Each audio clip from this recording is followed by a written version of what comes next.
sense of belonging, our whasinomanga, and our heritage, our tofi.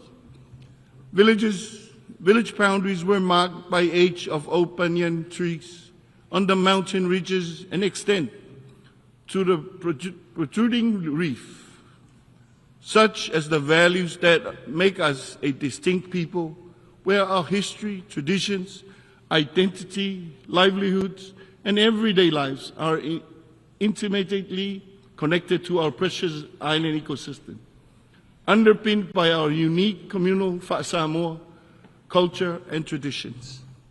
Our geographical isolation and insularity no longer shields or protect us from the increasingly complex and dynamic security challenges, transnational crimes, especially drug trafficking, nuclear proliferations, challenges to sovereignty, growing geopolitical tensions in our region, and humanitarian crisis. The rule-based international system is being bent out of shape. Gone were the days where we took only what we needed from our environment, when we were a lot more conscious of the importance of a continuity of our culture and values, unadulterated by the impinging world around us. Unfortunately, this important connection makes us particularly vulnerable to the adverse effect of climate change. Over the past decades, we have witnessed more frequent and intense storms and cyclones, such as we left a trail of destruction in the wake, homes flattened, food crops destroyed, lives lost, constant threat of relocation. The reality of climate change and increase in severity of disasters mean many communities are at risk of losing traditional homelands as rising sea levels, king tides and storm surges wash away the shoreline, and inland communities experience landslides, living communities devoid of safer and more disaster-resilient land. Regrettably, continuous inaction means the detrimental effect of all aspects of Samoan life. Climate change remains the greatest existential threat to Samoa and other Pacific states. Its impact are more extensively felt by the states due to our special circumstances and the lack of capacity to respond quickly and effectively. We commend the International Court of Justice advisory opinion, which rightly recognizes the climate change not merely as an environmental concern, but as an existential problem of planetary proportion that requires urgent global action. Unless we invest now in climate mitigation adaptation and resilient economies, we risk compounding both environmental and financial crises. We must do more to turn the tide, to honor our commitments and obligations, and to take urgent and ambitious climate actions now. As we approach COP30 in Brazil, we urge that the new NDCs reflect maximum ambition, including 50% reduction in global emission by 2030. 35 countries responsible for 86% of global emissions must be part of the solution, not just the problem. One can continue to question whether climate change is real, but for Samoa and the Pacific, the impact of climate change confronts us on a daily basis. It is our lived reality. Samoa will be launching its third national determined contribution ahead of COP30. This updated plan, developed through inclusive consultation, captures both the realities and the aspirations of all Samoans. But we cannot do it alone. Excellencies, now is the time for the world to witness firsthand of the consequences of climate change in our region. You can only truly appreciate our challenge if you visit us. There is no better place to discuss climate ambitions and solutions than in the Pacific, where climate change impact is a lived reality. This is why Samoa supports Australia's bid to host COP31 on behalf of the Blue Pacific continent. We also strongly endorse the recent AOSIS declaration on the special circumstances of SIDS. And we can all states, international and organizations, and treaty parties to recognize and reflect these unique vulnerabilities in the design, interpretation, and implementation of multilateral agreements. Excellencies, the Pacific Ocean is our greatest asset that must be sustainably managed for the benefit of our present and future generations. It unites our islands in common purposes. It is our home and our key to a future of infinite promises. Therefore, we continue to call for urgent global actions to implement SDG 14.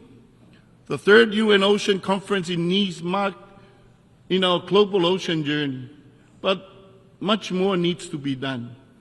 The ocean crisis is a direct result of our choices. The pursuit of economic growth has come at a grave cost to our marine ecosystem. Coupled by unchecked exploitation of these sea-bedded mineral resources, our ocean face a crisis of limitless proportions. We must take a careful approach that balances economic growth while ensuring environmental sustainability. Samoa hosted the Commonwealth Heads of Government meeting in 2024, at which its leaders adopted the Apia Commonwealth Ocean Declaration. It reaffirms the Commonwealth family's commitment to SDG 14 and calls for action on key ocean issues, including safeguarding our coastlines and homes against the unprecedented impact of sea level rise. The Apia Commonwealth Ocean Declaration was acknowledged and recognized for action as part of the recently issued ICJ advisory opinion. We remain actively engaged in negotiation towards global treaty on plastic pollutions, particularly to protect our marine environment. For Samoa, plastic pollution is a daily battle impacting our livelihoods, food security, and public health. We are pleased that we have reached the required 60 ratifications for the PB&J to enter into force. We are moving closer to the most important part, its effective implementation. At the national level, through the Samoan Ocean Strategy, we have completed and legally adopted a marine spatial plan which helps implement our commitment to protect 30% and manage 100% of our ocean by 2030. We understand we must sustain that which sustains us now and into the future. Excellencies, climate finance is the bridge for ambitious to action. It must be scaled up, easily accessible, devoid of burdensome conditions, and responsive to the needs of small island states. This way, the climate funds end up in the villages and the communities that need it the most. Financing of development conference in Sevilla was, regrettably, a missed opportunity. Since the Rio conference in 1992, we have made countless pledges and commitments to the development agenda. But too often, we simply rebrand and recycle old ideas while failing to deliver tangible progress. Meanwhile, multilateralism is under siege, and international financial commitments are being eroded. Overseas development assistance is being cut significantly, and the global financing gap for the SDGs stands at $4 trillion. Yet, when it comes to war, funding is never short supply. The stark contrast should give us pause. We must also address and confront the deep systemic inequities embedded in our global economic and financial architecture. Yesterday's solutions are no match for today's crisis. A modern, just, inclusive financial and system must be created, one that recognizes small island states, understands them, and work in the interest of SIDS. Debt forgiveness must be linked to measurable progress on resilience building. Samoa supports the incorporation of state contingent clauses in the debt instrument, allowing for suspension during crisis. We look forward to the timely implementation of the Sevilla commitment. Excellencies, non-communicable diseases are now the dominant health burden in Samoa and in the Pacific region. We welcome the high-level meeting on NCDs and call for targeted integrated actions for SIDS, especially in prevention, healthy food environments, and sustainable financing. Samoa has also developed the region's first national action plan for health security, aligning public health systems with climate adaptation and strengthening surveillance and response capacities. Excellencies, energy is both a driver and an accelerator for Samoa's sustainable development ambition. The digital transformation, including AI and data analytics, offer real opportunities to drive an inclusive, just energy transition, particularly through off-grid solutions and smarter energy planning. However, Samoa's level of indebtedness, often worsened by natural disasters, remains a pressing challenge. As disasters increase in intensity and frequency due to climate change, tools such as risk-informed early action partnership and multi-dimensional vulnerability index are critical. We urge swift appointments of members of the MVI Independent Expert Advisory Panel. Excellencies, Samoa remains a peaceful country, steadfast in our commitment to human rights and justice. We remain concerned by the ongoing wars, including Ukraine and Gaza, the terrible loss of civilian lives, displacement of people, as well as the destruction of infrastructure and the environment, is something we do not condone. The continued supply of weapons to fuel conflict must end. Due to consideration must be given to the long overdue reform of the Security Council. Excellencies, the tools of bygone era can no longer ensure our collective future. At the regional level, our Blue Pacific has undertaken a review of its regional architecture to ensure it is well aligned to the ambitions of its 2050 strategy. As we pursue UN 80 initiative, it is important to recognize the regional strategy and find alignment. This can help increase the relevance and effectiveness of the UN. 80 years on, we call on the UN and the global community to work with Samoa to ensure our true resilience, where we can confidently engage as a global citizen, but be able to rely on our own national and regional efforts to pave a peaceful and a prosperous future for Samoa and the Pacific. We must choose courage over cautions, cooperation over indifferences, and delivery over delay, guided by our charter and anchored in our pillars of peace and security, human rights and development for all. Let us steer our global canoe with confidence, fueled by trust, cooperation, partnership, and our humanity. Thank you, and God bless.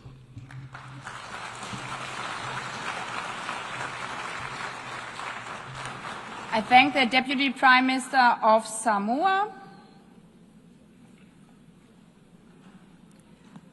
I now give the floor to His Excellency Amon Moreira, Minister for Foreign Affairs and International Trade of Zimbabwe.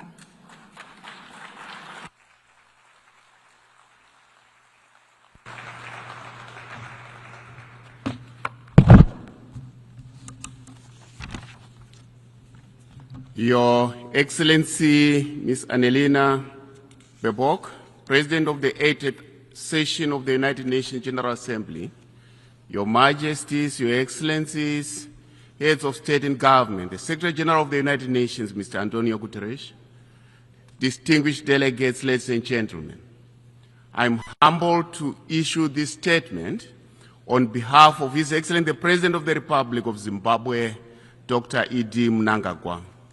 Let me warmly congratulate you, Madam President, on your election as President of the 80th session of the Assembly. We are confident that under your stewardship, this milestone session will be remembered for renewed multilateral cooperation. Please be assured of Zimbabwe's support throughout your tenure. We also wish to pay tribute to your predecessor, His Excellency Philemon Young, for his leadership during a period marked by heightened geopolitical tensions and a retreat from multilateralism. This 80th anniversary of the signing of the UN Charter is a timely opportunity for us to reflect upon the journey of the past 8 decades. The resolve of the 50 nations that gathered in San Francisco in 1945 was to save the world from the scourge of war and conflict. Today, 193 nations are here to be a witness that since then, the United Nations has endured as the legitimate multilateral institution to address issues of global interest and concern. Yet, we commemorate this milestone at a time of profound uncertainty when the world is confronted by escalating conflicts, economic slowdowns, increasing poverty, and widening inequality, humanitarian tragedies, and the vagaries of climate change. Madam President, on the principle of multilateralism, it is our collective responsibility to recommit to the principles and purposes of the UN Charter for the benefit of the present and future generations. As Zimbabwe, we have anchored our foreign policy on multilateralism, guided by the principle of sovereignty, equality, and peaceful coexistence among nations. We believe that no nation can prosper in isolation. Zimbabwe's participation in multilateral processes is therefore aimed at advancing peace and security, human rights, and sustainable development for the integrity, dignity, and prosperity for all humanity. We welcome the Secretary General's UN 80 initiative on reforming the UN. The reform must allow the organization to evolve in line with contemporary realities, while strengthening and not diminishing the voice and participation of developing countries. Any reform that sidelines the aspirations of the global South runs contrary to this very spirit of the UN Charter. For the United Nations to remain effective and responsive, its reform must be member state driven, inclusive, and anchored in the principle of sovereign equality of all member states. This anniversary must, therefore, serve as a solemn reminder that humanity achieves more by working together than working apart and working against each other. Madam President, on the principle of peace and security, it is clear that peace, development, and human rights can only be fully realized through the reform of global governance institutions. The global economic, political, and security architectures established after the Second World War no longer reflect today's realities. In 1945, a large percentage of the current UN member states, including Zimbabwe, were mere colonies. To this end, we reiterate Africa's long-standing call for the comprehensive reform of the United Nations Security Council. Africa's continued total exclusion from the permanent category and underrepresentation among non-permanent members is an aberration which requires urgent redress. Decisions on Africa cannot continue to be made without Africa at the table. We cannot go back to 1884 when Africa was on the menu. Madam President, Zimbabwe underscores the importance of enhanced cooperation between the Security Council and regional organizations such as the African Union, to address the root causes of conflicts. We believe that sustainable peace cannot be achieved without advancing the women, peace and security, and youth in the agenda.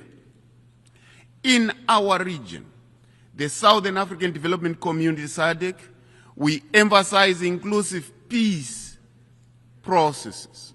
We stand by the principle that peace is not merely the absence of war, but the presence of justice, equity, equality, and respect for human dignity. Working with other member states, Zimbabwe has contributed towards the resolution of conflicts in the region, including the spearheading of joint diplomatic efforts with the East African Community under the auspices of SADC in the search for peace in Eastern DRC. Our consistent contribution to UN peacekeeping missions in conflict areas is a testimony to our commitment towards peace and security for all. Zimbabwean peacekeepers have demonstrated a high degree of professionalism wherever they have been deployed.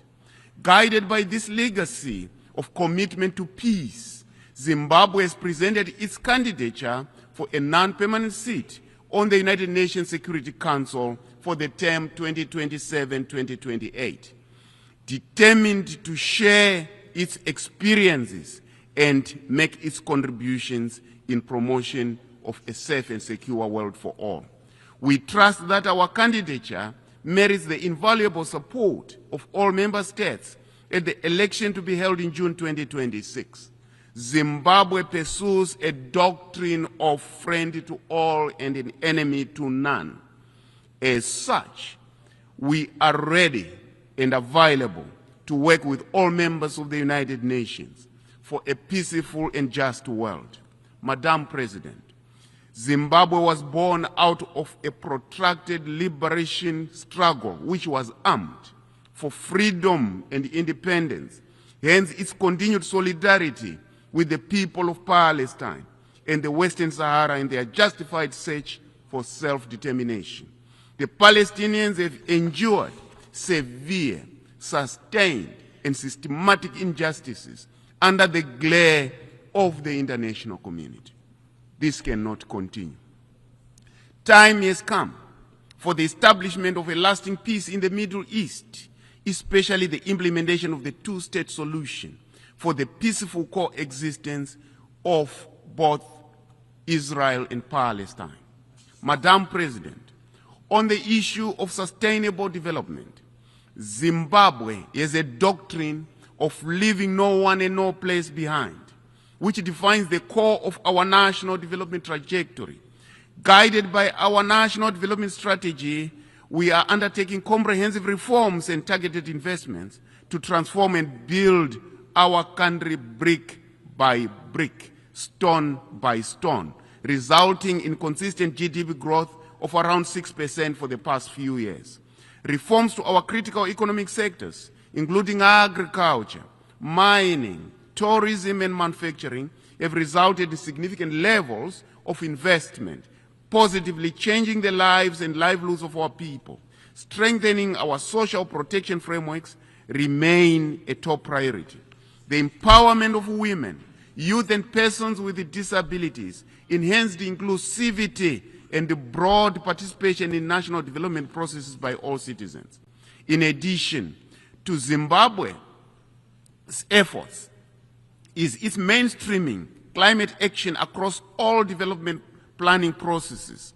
Our focus is on expanding renewable energy use, strengthening early warning systems, scaling up climate-smart agriculture, upping our irrigation systems. Zimbabwe is ready and available to share with the UN member states our successful conservation agriculture technique that we call Pfumvudza Intwasa, which is climate-smart as a model, which is among the best, including other economic empowerment models.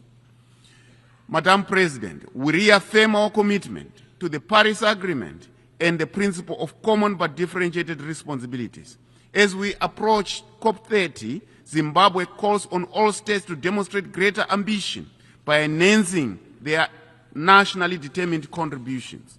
Madam President, we welcome the adoption of our WASA program of action for landlocked developing countries. We hope our commitment will be translated into tangible actions in line with the broader objective of reforming the international economic order to make it fairer, more inclusive, and responsive to the need of developing countries. The role of ICT and AI in transforming lives and accelerating development is indisputable. It is, however, equally observed that criminals are using ICT for harmful behavior with serious destabilizing consequences to society. Zimbabwe therefore remains supportive for the establishment of frameworks and strategies to combat the use of technology for criminal purposes. The global dialogue on AI governance should assist all countries. We applaud the deliberate effort by the UN Secretary General towards optimizing the benefits of technology while minimizing the potential harmful effects of the same. On financial architecture, we reiterate our support for the commitments undertaken at the 4th International Conference on Financing Development in Seville, Spain. It is important that we implement these commitments and also operationalize the SDG stimulus. Without the means to implement our collective action, regression is inevitable. The global economic and financial system remains skewed against the global south, compounding debt distress and entrenching poverty. The reform of the international financial architecture is a critical necessity to unlock development finance, especially for the developing countries that have remained peripheral to the development chain. Madam President, we emphasize the importance of a fair and rules-based international trading system that ensures equitable opportunities for all nations, particularly developing countries. On the principle of human rights, we uphold the principle of all rights, civil, economic, political, and social, including cultural, that are interdependent and indivisible. We reject attempts to elevate some rights over others. We equally reject the selective, arbitrary, political, and biased application of human rights frameworks and standards. We reaffirm our support through the non-aligned movement for a legally binding covenant on the right to development, an essential framework to strengthen the global development agenda. In December 2024, Zimbabwe abolished the death penalty, reaffirming our commitment to the sanctity of human life. Madam President, despite our gallant efforts towards national prosperity, we have continued to face challenges occasioned by the illegal, unilateral, coercive measures imposed on us. We therefore reiterate the call for the unconditional removal of these unjustified and unwarranted sanctions on Zimbabwe and for Zimbabwe to realize its full potential. Our people have remained resilient against this adversity, encouraged by the unwavering solidarity and support from our sister SADC countries and the African Union and other progressive partners across the world. We are greatly indebted to this magnanimous pillar of support. Zimbabwe also stands in solidarity with other nations under UCMs, especially the government and the people of Cuba in their continued fight against one of the longest economic blockades. We reiterate our call for the removal of this comprehensive embargo. We welcome the designation of 4 December as the International Day Against Unilateral Coercive Measures. This should increase voices against the human cost of sanctions, reaffirm diplomacy over domination, and advocate for a return to legality, legitimacy, and multilateral cooperation. Madam President, the United Nations today stands at crossroads amid multiple and intersecting crises. However, let us seize this anniversary to renew our covenant for peace, recommit to development, and strengthen the pillars of multilateralism that truly serves we the people. The greatest lesson from COVID-19 pandemic was that no one is safe until everyone is safe. Similarly, our sustainable future is possible only when we leave no one and no place behind. Let us build the future we all want, the future we are all proud of. I thank you.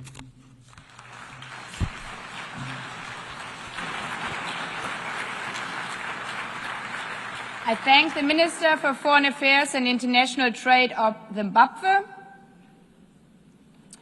I now give the floor to His Excellency Winston Peters, Minister for Foreign Affairs, Minister for Racing and Minister for Rail of New Zealand.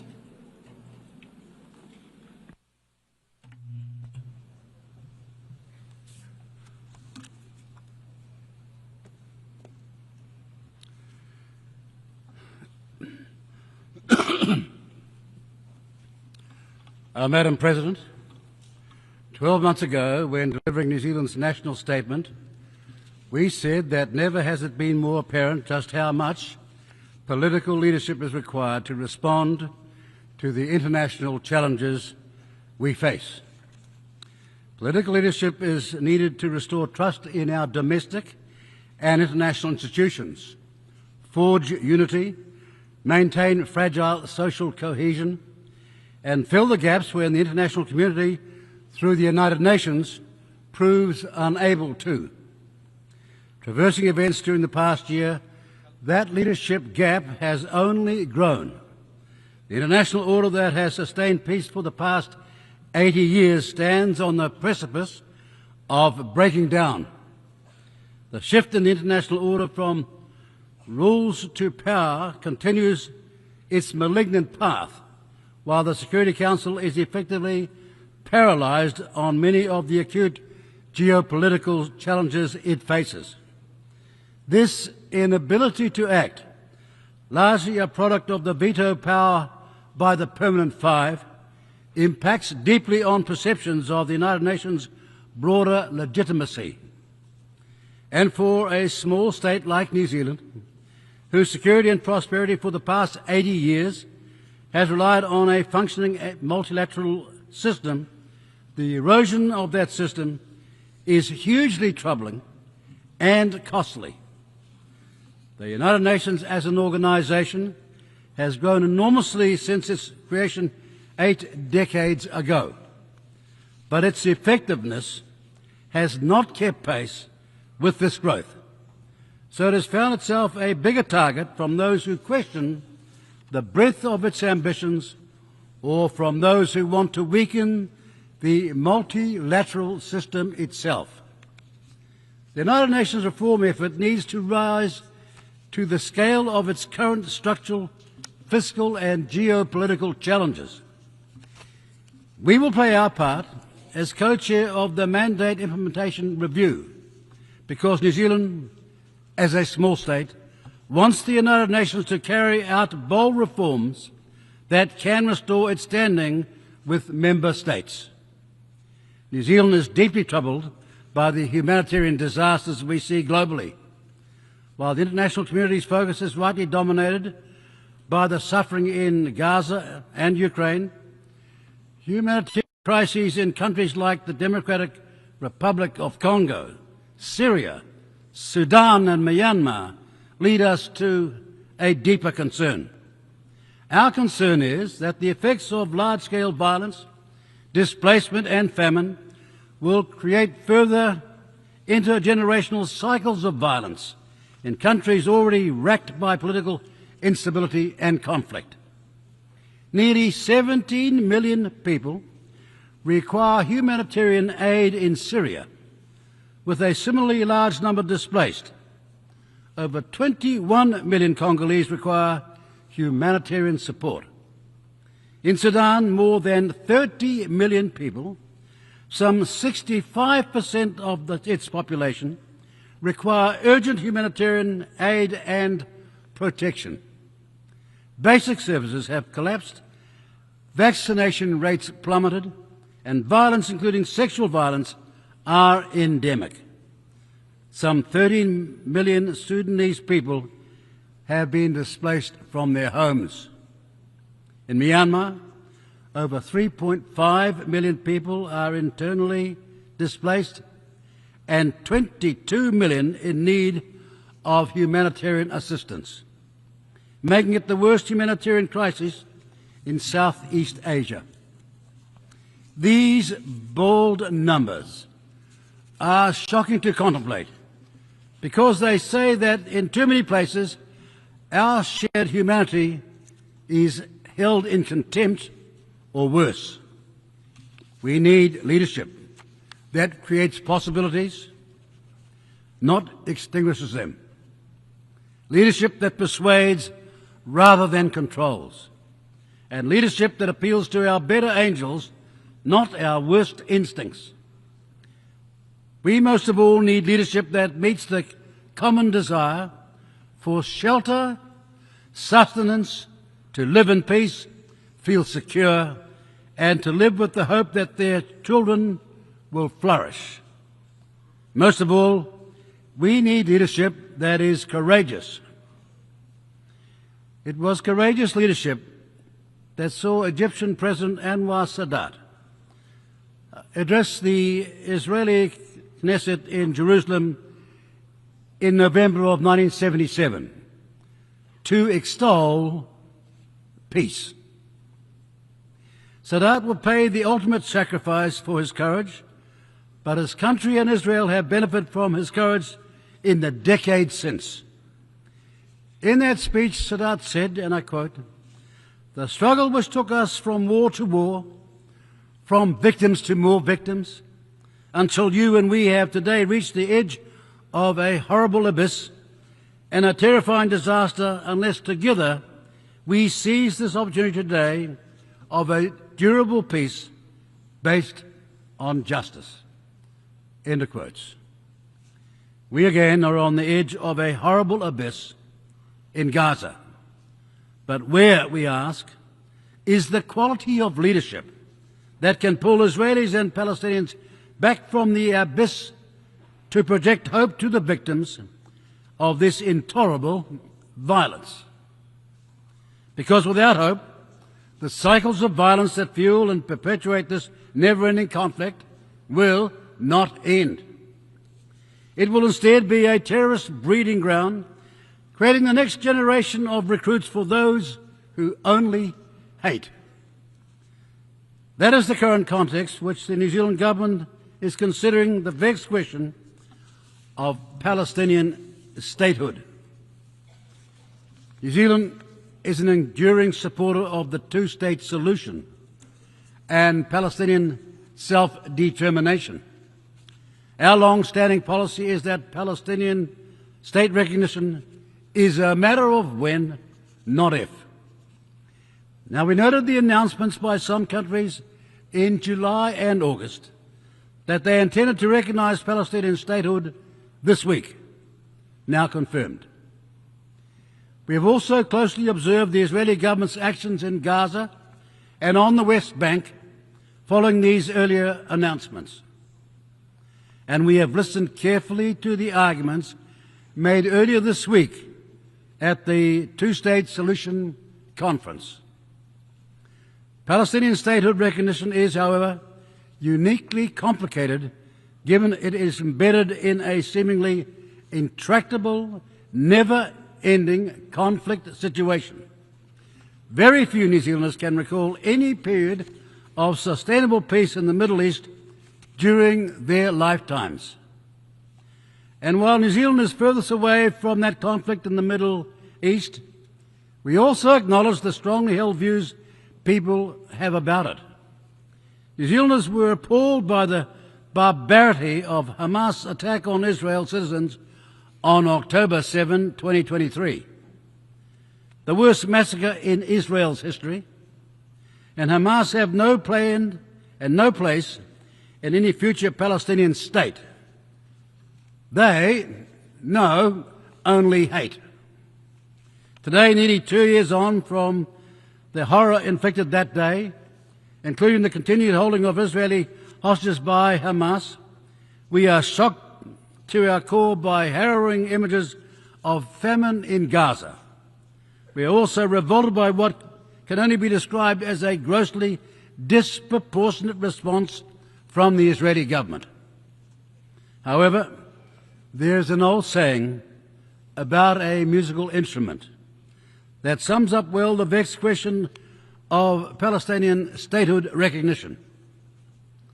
If the string is too tight, it will snap. But if it is too loose, the instrument will not play. Those countries who hope their earlier signalling of Palestinian statehood recognition would protect and promote the two-state solution have instead seen the Israeli government snap and continue its widely condemned military actions in Gaza, while continuing to develop illegal settlements on the West Bank in defiance of international law. The New Zealand government agrees with the ends sought by partners and acknowledges their good intentions.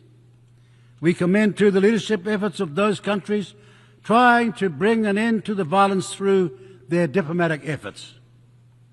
We desperately want diplomacy to succeed, and we believe it is those countries with leverage who are most likely to achieve a breakthrough that would show global leadership. However, we do not believe that the current situation represents the last or even best chance to preserve the two-state solution. Rather, we think a future situation when Israeli and Palestinian political leadership is an asset, not a liability, and where other situational variables have shifted the current calculus away from conflict and towards peace, would be more conducive for recognising Palestinian statehood. Therein lies our dilemma over any decision to recognise Palestinian statehood now, because statehood recognition is an instrument for peace. As an instrument for peace, also does not play, because there are no fully legitimate and viable state of Palestine to recognise. Palestine does not fully meet the accepted criteria for a state, as it does not fully control its own territory or population. There is also no obvious link between more of the international community recognising the state of Palestine and the aimed objective of protecting the two-state solution. Indeed, what we have observed since partners' pronouncements reveals that recognising Palestine now will likely prove counterproductive. That is, Hamas resisting negotiation in the belief that it is winning the global propaganda war while pushing Israel towards even more intransigent military positions. Recognition at this time, we also think, is open to political manipulation by both Hamas and Israel. Hamas will seek to portray our recognition of Palestine as a victory, as they have already done in response to partner announcements. Israel will claim the recognition rewards Hamas and that it removes pressure on them to release hostages and agree to a ceasefire. Ladies and gentlemen, because even now, after almost 2 years of this outrage, Hamas refused to give the hostages back. And then, like over 150 countries before it, New Zealand's recognition of Palestinian statehood now would serve as little more than an existential act of defiance against an unalterable state of affairs. We are not ready to make that gesture. Rather, the New Zealand government believes that it has one opportunity to recognise Palestinian statehood, and it would make better sense to do so when conditions offer greater prospects for peace and negotiation than at present. With a war raging, Hamas still in place, and no clarity on next steps, we do not think that time is now. We have, ever since the October 7 attacks, repeatedly demanded a ceasefire, the release of the remaining hostages, and for Israel to allow vital aid to flow into Gaza. That is where our focus remains.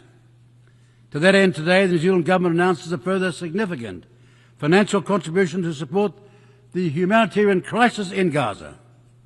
Our focus will not shift from where it's needed most. In Gaza, right now, aid must flow and the violence must cease. Ultimately, however, if leaders and their people do not covet peace or cannot overcome their hate, no actions taken by us will shift them from their destructive and ruinous path. But if they do covet peace, and when we see action, not in the form of rhetoric, but of agreements, and when statehood emerges, then institutions to support it, New Zealand will then recognise Palestinian statehood. Colleagues, our focus on the leadership gaps that exist in our troubled world goes directly to our responsibility as member states, large and small, to bolster the United Nations to ensure to our Charter's preamble, as it proclaims, to save succeeding generations from the scourge of war. Our support for the United Nations has remained unwavering since the creation in San Francisco. Keeping the spirit of San Francisco alive is the work of us all, because the United Nations, as was once said, remains our greatest hope for future peace. And now is the time for those of us who believe in multilateralism not to compromise it, but to stand up and to fight for it. Thank you. Muchas gracias al ministro. I thank the Minister for Foreign Affairs of New Zealand. I now give the floor to His Excellency Mr. Kakukwaja Leon Adon, Minister for Foreign Affairs of Côte d'Ivoire.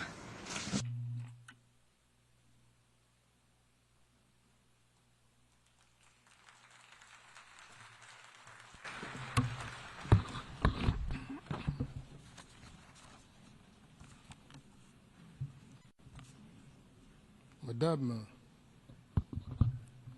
Annalena Baerbock. President of the General Assembly, Ms. Annalena Baerbock. Excellencies, Heads of State and Government. Mr. Antonio Guterres, United Nations Secretary General. Excellencies, ladies and gentlemen. At the outset, I would like to extend to you the warm greetings of Côte d'Ivoire on the occasion of this session, as we mark the 80th anniversary of our common organization, the United Nations. Madam President, Ms. Annalena Baerbock, we'd like to extend to you our warm congratulations on your stellar election to lead this important session. Rest assured, you have Côte d'Ivoire's full support as you fulfill your mission. I'd also like to pay a glowing tribute to your predecessor, Mr. Philemon Yang. We congratulate him on the high caliber of the work he conducted throughout his term. I would like to extend our greetings in particular to Mr. Antonio Guterres, the Secretary General, for his commitment to the ideals of our organization. As we celebrate 8 decades of achievements of our noble organization in the service of our nations, our recognition also extends to the UN's founding fathers, to successive secretary generals, and all staff who selflessly served our organization, sometimes paying with their lives. My country would like to use this very special occasion, which brings us together, to honor the memory of 2 illustrious sons of the African continent, Secretary Generals Boutros Boutros-Ghali and Kofi Annan. Their actions radically transformed the United Nations at a pivotal moment in its history. Madam President, Excellencies, ladies and gentlemen, this session is without a doubt a decisive moment in the history of our organization, 8 decades after it was established with a view to enthroning peace and security in our world and promoting economic and social progress of our nations. Thus, we celebrate a world forged by the paths our countries have traveled within the United Nations, as well as the resilience of our organization, which has lived through turbulent times in its history. For this very reason, Côte d'Ivoire would like to commend the relevance of the theme chosen for this year at a time when the international political architecture is undergoing serious upheaval, which is hitting our organization very hard.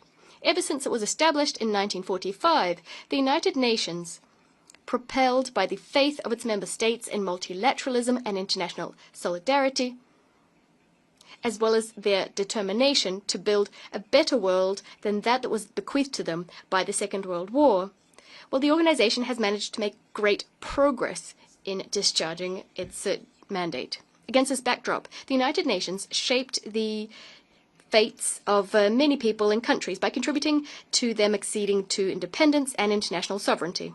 The United Nations also went to great lengths for 8 decades now, to shield our planet from any new global conflict, as well as from any recourse to nuclear weapons. My country applauds the essential action and the crucial role of the United Nations and regional partners as regards the prevention and peaceful settlement of disputes, as well as the deployment of peacekeeping and peace-building operations.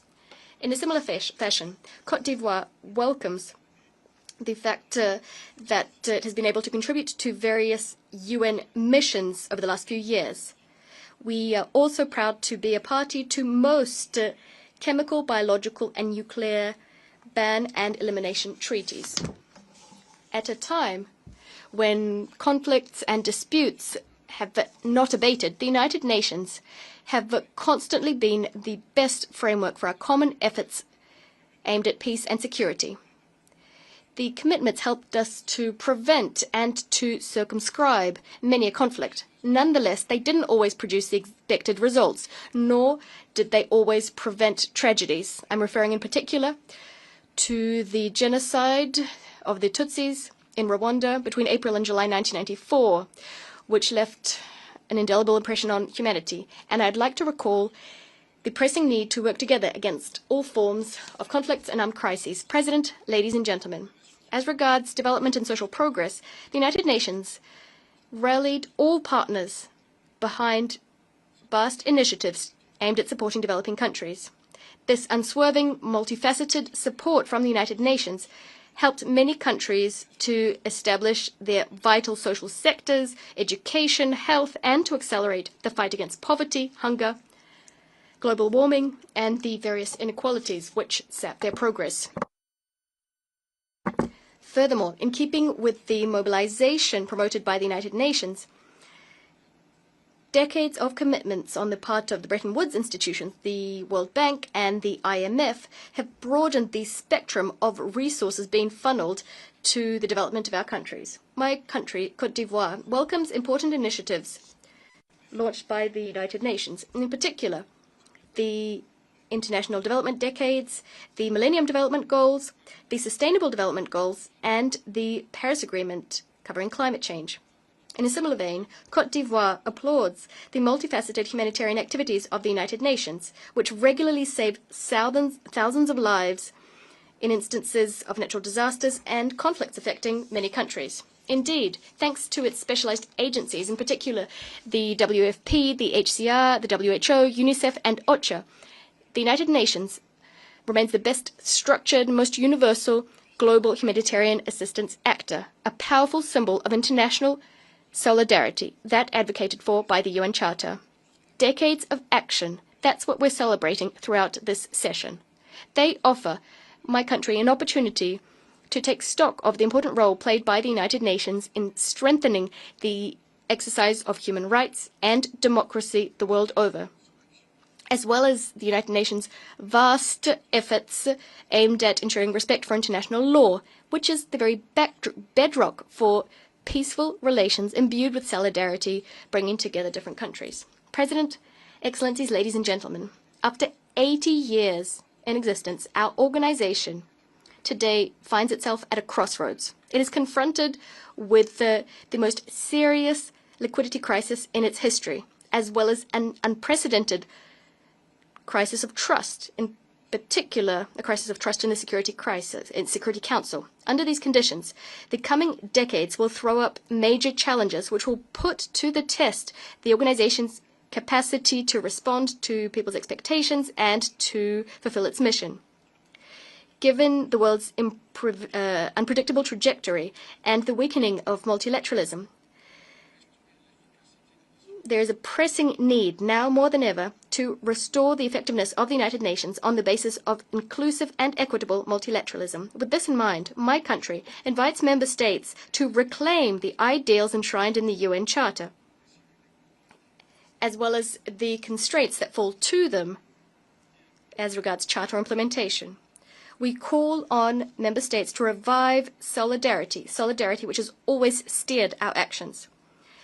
This is the collective commitment which will allow us, and of this I'm certain, to tackle global challenges such as climate change, terrorism, scarce development financing, information wars, and regulation of artificial intelligence.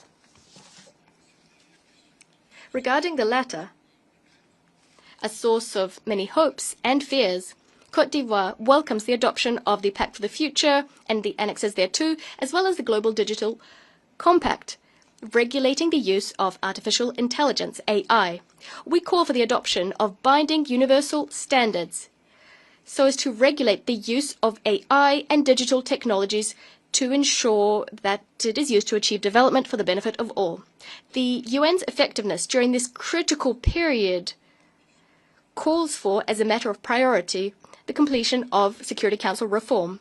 The paralysis of this major organ consigns the United Nations and regional organizations to powerlessness. It pushes further away all prospects of peace and the lasting settlement of conflicts and the resolution of global challenges which threaten international peace and security. Now, more than ever, Security Council reform is vital for us to be able to adapt to new international realities and to strengthen the Security Council's legitimacy. Given the impasse which characterizes the negotiations process that's been underway for a number of decades, my country would like to reiterate its call for Security Council reform, which would first and foremost grant Africa its rightful place across all categories of this body, in keeping with the common African position expressed in the Eswatini Consensus and the Siet Declaration. Today, more than ever, the world needs a Security Council that is fully functional, so as to be able to craft just solutions to the conflicts consuming humanity.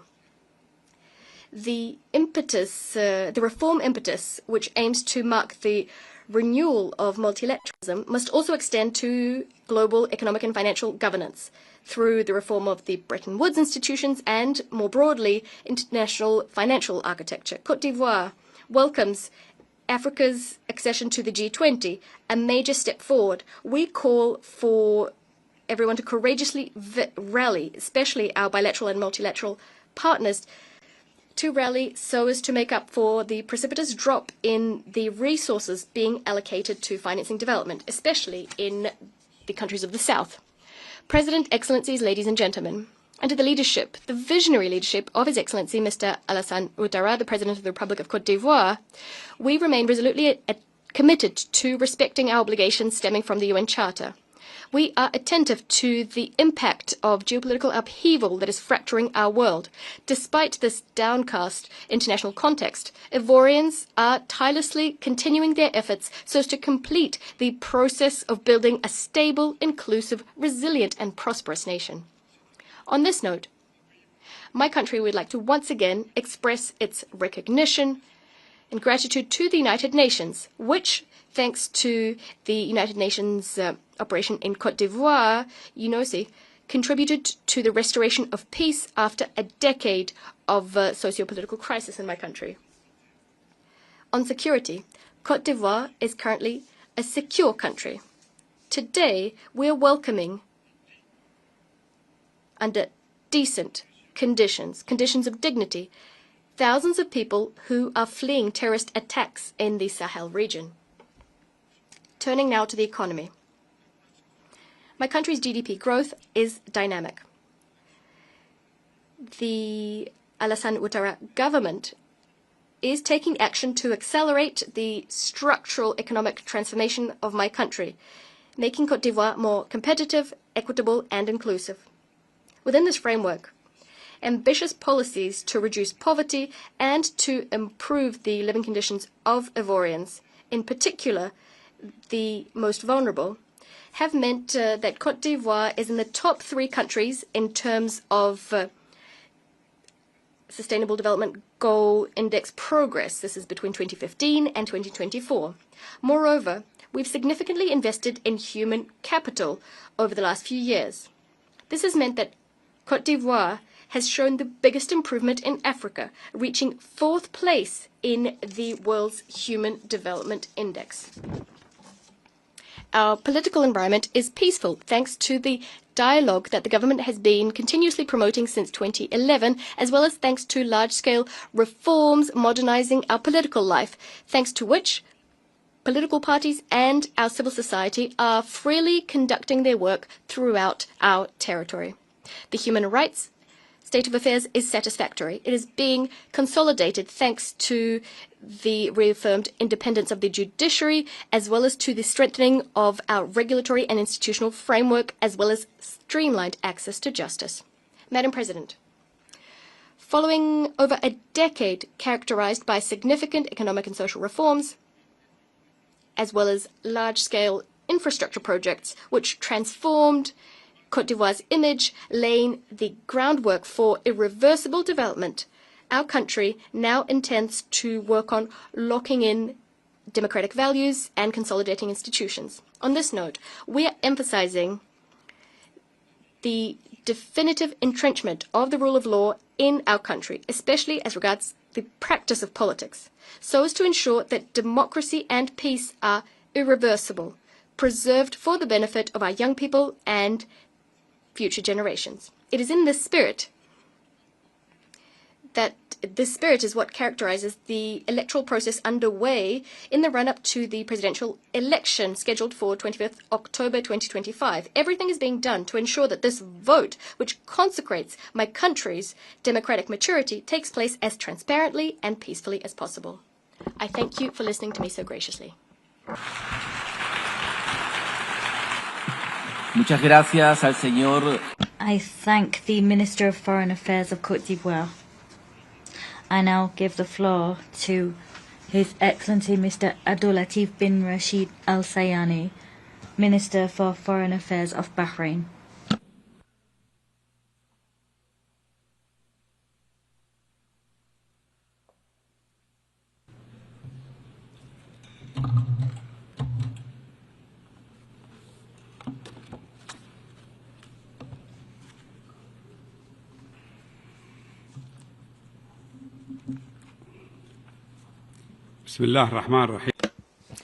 In the name of God, the most gracious, the most merciful, Your Excellency, Ms. Annalena Baerbock, President of the United Nations General Assembly, Your Excellency, the Secretary General of the United Nations, ladies and gentlemen, distinguished delegates, may the peace, mercy, and blessings of God be upon you.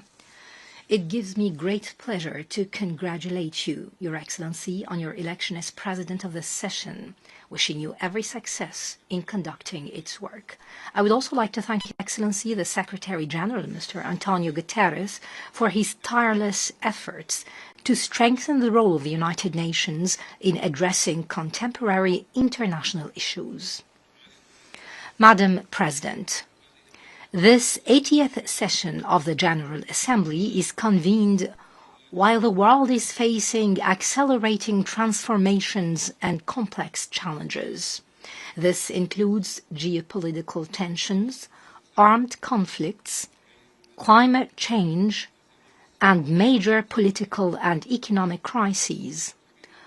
All of them have great humanitarian repercussions. This situation requires collective effort to strengthen international solidarity, to deepen dialogue and understanding, and to uphold international law for a brighter future for humanity. In this context, the Kingdom of Bahrain, under the leadership of His Majesty, King Hamad bin Isa Al Khalifa, and with the support of His Royal Highness Prince Salman bin Hamad Al Khalifa, Crown Prince and Prime Minister, reaffirms its commitment to strengthen multilateral cooperation, upholding international law and the principles of the United Nations Charter. We're committed to deepening our strategic partnership with the United Nations and its agencies in order to fulfill our shared aspirations for peace, security, and sustainable prosperity. The work of this session coincides with my country's election as a non-permanent member of the UN Security Council for the coming 2 years, with 99.5% of votes in the General Assembly. This is a precious expression of international confidence that we highly value. We thank all countries on their support and confidence. My country is also preparing and looking forward to hosting the forthcoming GCC summit this December, thereby reinforcing its role as a key partner in advancing regional and international peace, security, and coexistence within stable, sustainable, and prosperous societies. From this vein, the Kingdom of Bahrain sets forth its vision under the leadership of His Majesty the King for regional and global peace, coexistence, and prosperity. This vision is deeply rooted in our historical and civilizational heritage, our human values, and our balanced diplomatic approach. This is aligned with the principles of the UN Charter and international law. We firmly believe in peace. We firmly believe that any conflict can only find a lasting solution through direct negotiations, political will, and a spirit of compromise. For this reason, we welcome all sincere initiatives for mediation and dialogue, proceeding from our belief that diplomacy is the only path to end the cycles of death and destruction. It will help shape a future of dignity and hope for future generations. The Kingdom of Bahrain seeks to advance this vision through the following main pillars. First, a commitment to the peaceful settlement of conflicts, especially in the Middle East. The Kingdom of Bahrain calls for a comprehensive and lasting ceasefire in the Gaza Strip. We call for the protection of civilians, the immediate release of hostages and detainees. We call for expediting the sustained delivery of humanitarian aid, the implementation of the Arab and Islamic Plan for recovery and reconstruction in the Strip, and the firm rejection of any forced displacement schemes. We also reject any settlement expansion or attempts to alter the historical and religious status quo of Jerusalem, a city that has embraced divine faiths throughout history. My country warns of the repercussions of the war in Gaza on regional stability and global interests. We condemned the Israeli attack on the brotherly state of Qatar, which has long played a recognized role in mediation, together with the Arab Republic of Egypt and the United States of America. They aim to reach a lasting ceasefire in the Gaza Strip and secure the release of hostages and detainees.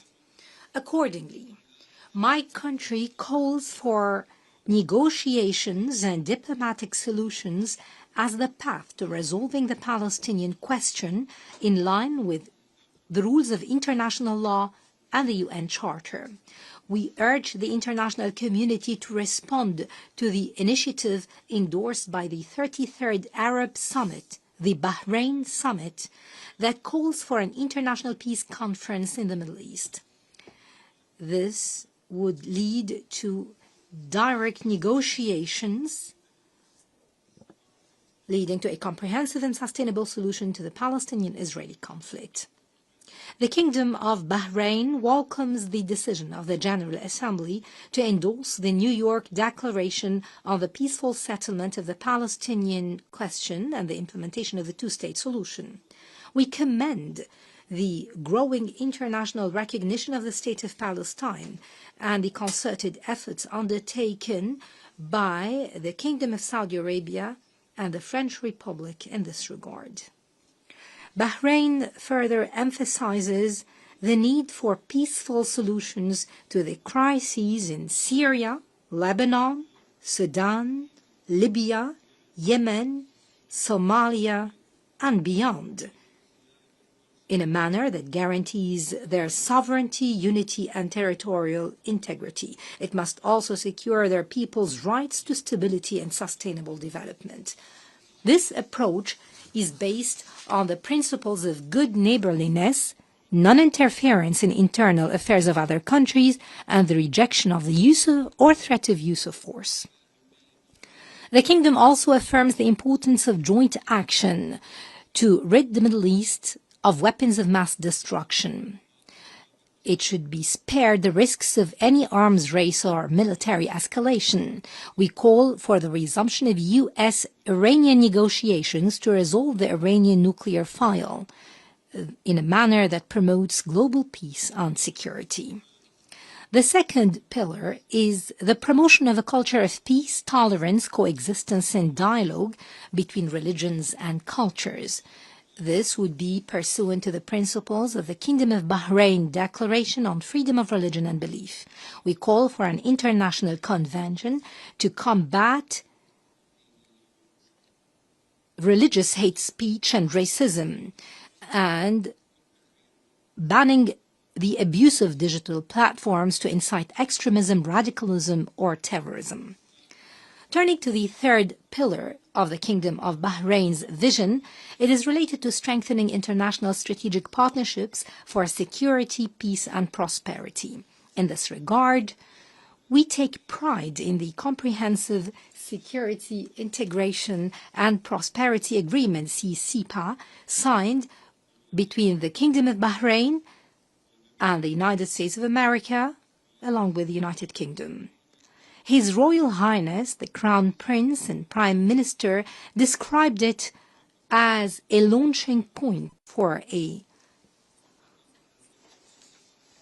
multilateral framework that brings together like-minded states to achieve stability and prosperity, and an effective model of a comprehensive vision based on mutual respect and common goals. My country seeks to enhance partnerships with states, organizations, and regional and international groupings. This aims at combating terrorism, strengthening cybersecurity, and ensuring food and water security. We also seek to promote digital innovation and artificial intelligence with the aim of providing a safe, stable, prosperous, and sustainable environment. The fourth pillar reaffirms my country's commitment to strengthening international cooperation for sustainable development and humanitarian solidarity. This includes tackling poverty around the world.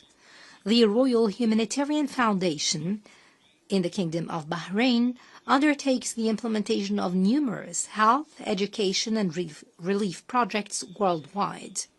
The Kingdom is also pursuing the implementation of its initiative endorsed by the Bahrain Summit to provide health and education assistance to those affected by conflicts and disputes in the region. This supports the SDGs to ensure that no one is left behind. The Kingdom of Bahrain, proud of its fruitful cooperation with the United Nations, reaffirms its commitment to sharing its experience as a leading model of reform and constant development. We work on modernizing legislations, providing a homeland of tolerance, coexistence, religious freedom, and humanitarian work. We in the Kingdom of Bahrain are proud that reform and development have not been mere slogans, but have become a reality experienced by the Bahraini citizen. Our youth are leading digital innovation. Our women are assuming leadership positions. Our society presents a model of coexistence and pluralism. My country's government's goal has always been to ensure for our citizens a dignified life in housing, work, education, and health, because we believe that human dignity is the foundation of national prosperity. The same spirit should be the starting point for building a more cooperative and stable region. My country has strengthened the rule of law and constitutional institutions. We have made notable progress across all areas of human rights. We take pride in our pioneering initiatives such as the alternative sentencing measures, the open prisons, the special court for children, the programs supportive for women, families, and children, in addition to an advanced legislative system. Our economy continues to diversify away from oil with a growing contribution from non-oil sectors and increasing foreign investment. This reflects a growing international confidence. As to the digital sphere, Bahrain ranks among global leaders in innovation, digital transformation, and cybersecurity. His Royal Highness, the Crown Prince and Prime Minister, in his address before the General Assembly last year, called for the adoption of an international convention to regulate and govern the development of AI. My country takes pride in the abilities and competence of its youth. We have adopted numerous pioneering initiatives to empower the youth, such as the King Hamad Award for Youth Empowerment in partnership with the United Nations, the launch of the Global Youth Competitiveness Support Network, the HOPE Network, and we supported the advancement of women through the launch of Her Royal Highness Princess Sabika bint Ibrahim Al Khalifa Global Award for Women's Empowerment, now in its 3rd edition. This comes in addition to our membership in the Executive Board of UN Women for the coming 3 years. Turning to the environmental field, we reaffirm our commitment to achieving net zero carbon neutrality by 2060 through investment in clean energy and green technologies. Madam President, ladies and gentlemen, what Bahrain is building domestically in terms of reform and development is an extension of our broader global vision. Building a more just, tolerant, and sustainable society in Bahrain is a direct contribution to creating a more stable and secure Middle East and a more cooperative and equitable world. From this podium, the Kingdom of Bahrain renews its commitment to the United Nations Charter. We are keen to strengthen cooperation with the organization through the Strategic Partnership Framework for Sustainable Development, signed with more than 21 UN agencies. As His Majesty the King underlined in his message on the 80th anniversary of the United Nations, Bahrain takes pride in its membership. It is determined to achieve shared humanitarian and development international goals and to strengthen strategic partnerships for a future of peace, justice, and prosperity for the peoples of the world. From this standpoint, my country calls for the reform of the UN system to enhance its effectiveness, transparency, to maintain international peace and security, we need to ensure the representation of developing countries in decision-making. My country, throughout its upcoming non-permanent membership in the Security Council, is committed to promoting dialogue, building bridges of peace, consolidating tolerance and coexistence, supporting the protection and promotion of human rights, advancing sustainable development, and enhancing the Council's efficiency in addressing global challenges.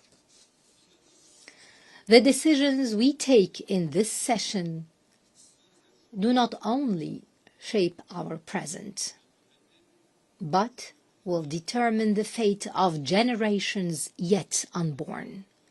Will they inherit a world torn apart by conflict and division, or a homeland of peace, prosperity, and human cooperation?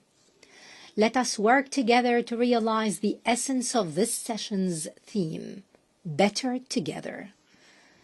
Better together to rise up to the human values enshrined in the UN Charter. That brings us together. Let us make this 80th session of the General Assembly a turning point toward a more just and humane international order, with peace that upholds dignity and fulfills the aspirations of our peoples, that brings prosperity that secures our shared future. The coming generations deserve a world that embraces their dreams, unrestrained by fear and unburdened by conflict. We pray to Almighty God to guide us all to outcomes which bring goodness and progress for all humanity in a world that is safer, more just, more sustainable, and more prosperous. Thank you. Peace be upon you. Muchas gracias al... My thanks go to the Minister for Foreign Affairs of Bahrain. I now give the floor to His Excellency Ivan Gil Pinto, Minister of Foreign Affairs of the Bolivarian Republic of Venezuela.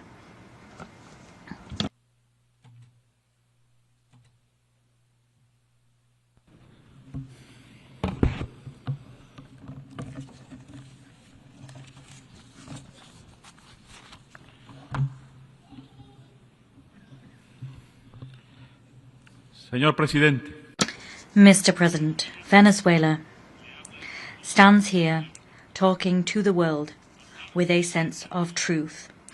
Over 5 centuries, the history of our homeland has been marked by one key ideal. That is the goal of achieving a society in which equality, justice, and freedom reign. Simón Bolívar was the greatest man to ever have been born on American soil. He, in word and in deed, universalized the spirit and what it meant to be Latin American and Caribbean. His was the ideal that the world should live in balance, that any and all struggle for a better society must have as its homecoming port, its final destination, peace. Mr. President, the first vessels that arrived on our Caribbean shores came to bring us under control.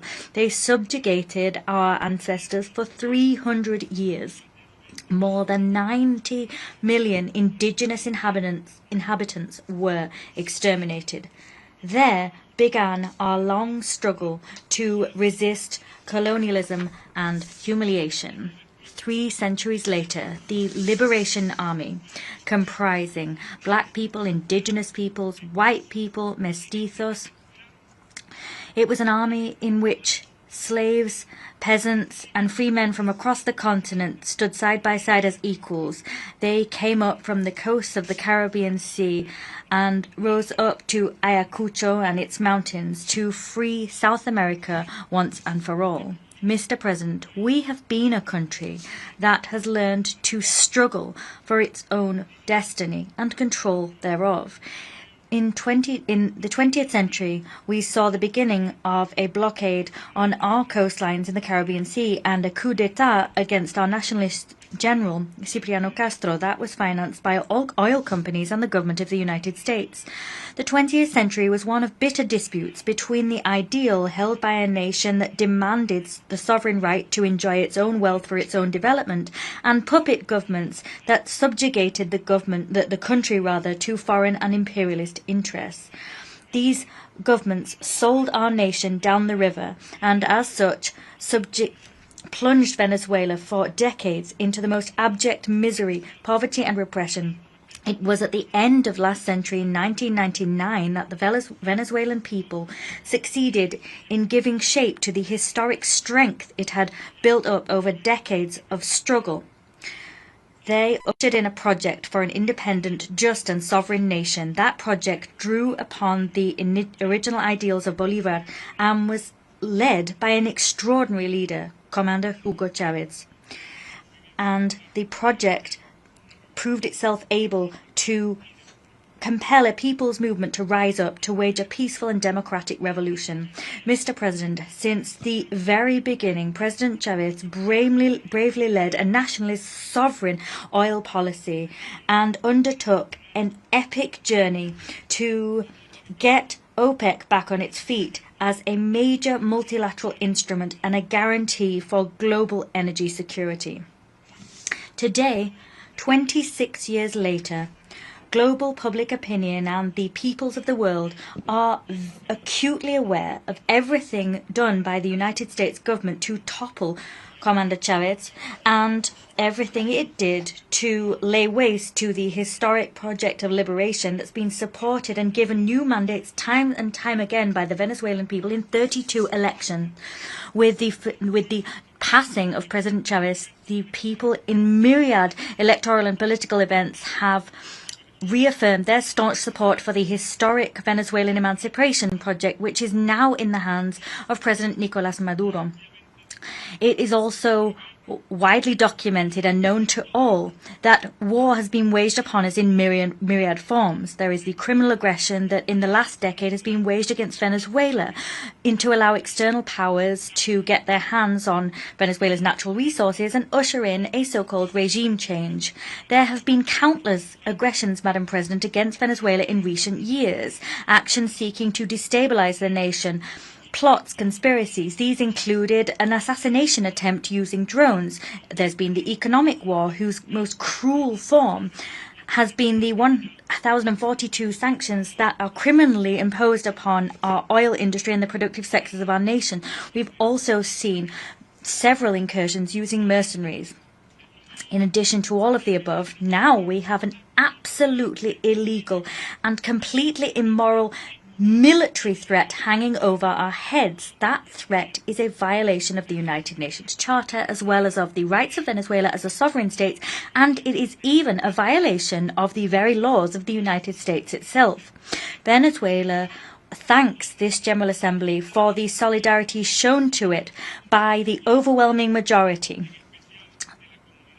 The governments of the world and the peoples of the world have shown us that solidarity. I'm thinking particularly of CELAC, BRICS, and the non-aligned movements. All of these peoples and all of these groups have repudiated these immoral threats and have supported Venezuelan democracy and Venezuela's right to peace and development. Madam President, in these early decades of the 21st century, we have seen false and tasteless justifications invoked to invade our sisterly country, Iraq. We have witnessed the bombing and destruction of Libya and the 20-year invasion of Afghanistan. The aggression waged by global powers has not let up for even a second. As such, a short while ago, we saw the criminal and cunning bombing of the peaceful Islamic Republic of Iran. Today, the target of this aggression is now Venezuela, a peaceful country built on solidarity. In view of the fact that Venezuela cannot be accused of having weapons of mass destruction or nuclear weapons, today unbecoming and perverse lies are being leveled against us that no one believes, no one in the United States believes them, or in the world as a whole. They're being invoked to justify a $1 billion military threat, which is despicable, outlandish, and immoral. Consequently, we're once again grateful to global public opinion and the public opinion of the United States. We're also grateful to the governments and the peoples of the world that are speaking out against this attempt to bring war to the Caribbean and South America in order to usher in a regime change which will allow external powers to rob the immeasurable oil and gas wealth of Venezuela. We are not surprised, Madam President. We are all well aware that the people of the United States have time and time again voted for governments that promised to bring peace and put an end to eternal war.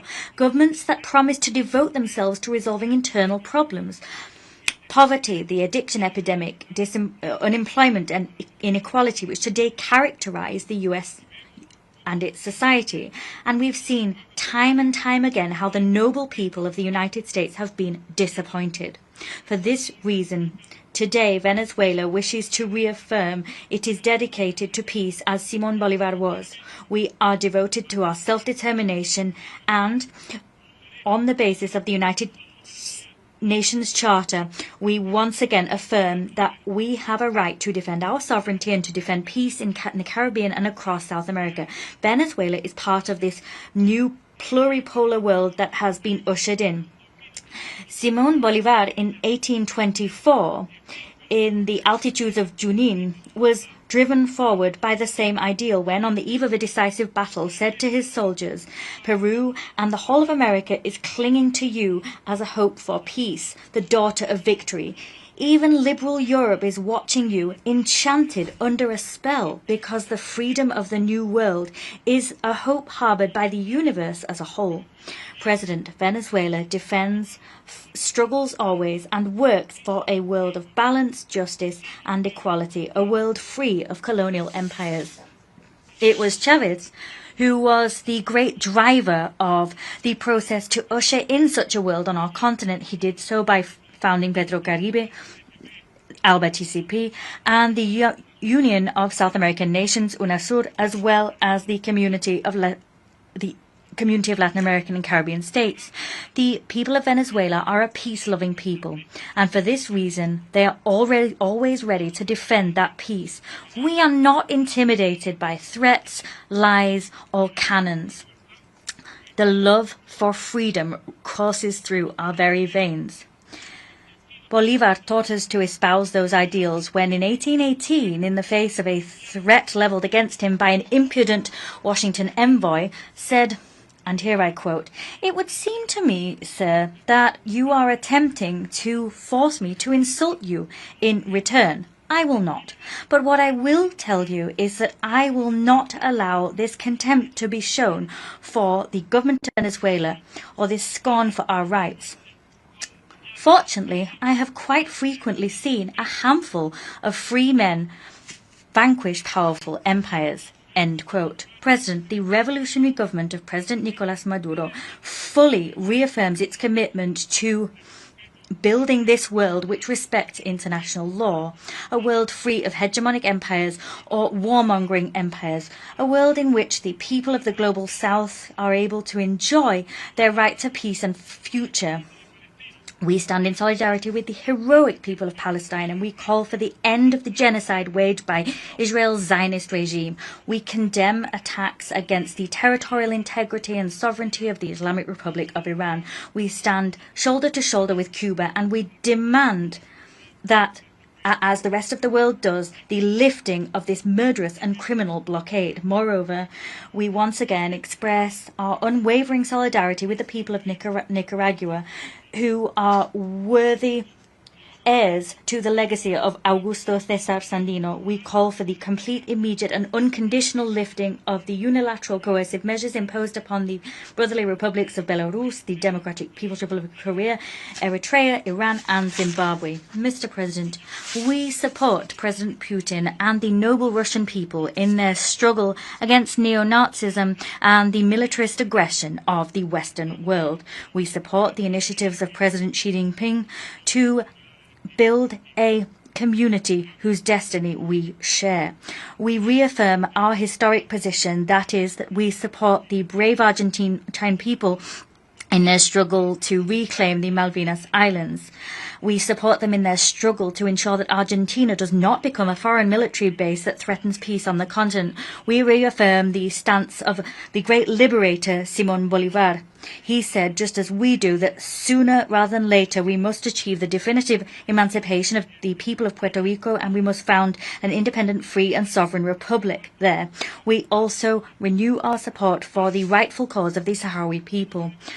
Moreover, we here reaffirm our total commitment to the group of friends in defence of the Charter of the United Nations. That group comprises governments that seek to rescue the system of the United Nations that is now on a dangerous path of decline, which may dangerously culminate in the extinction of the United Nations.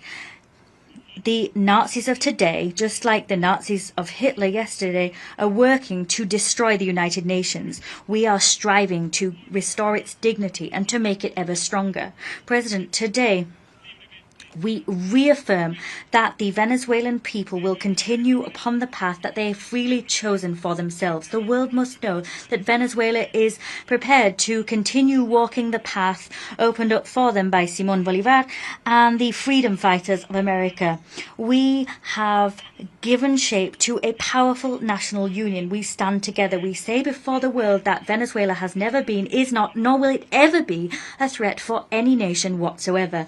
Venezuela has been, is, and always will be a beacon of hope in terms of building a new humankind, building a world of equals without empires, with no blackmail and no threats.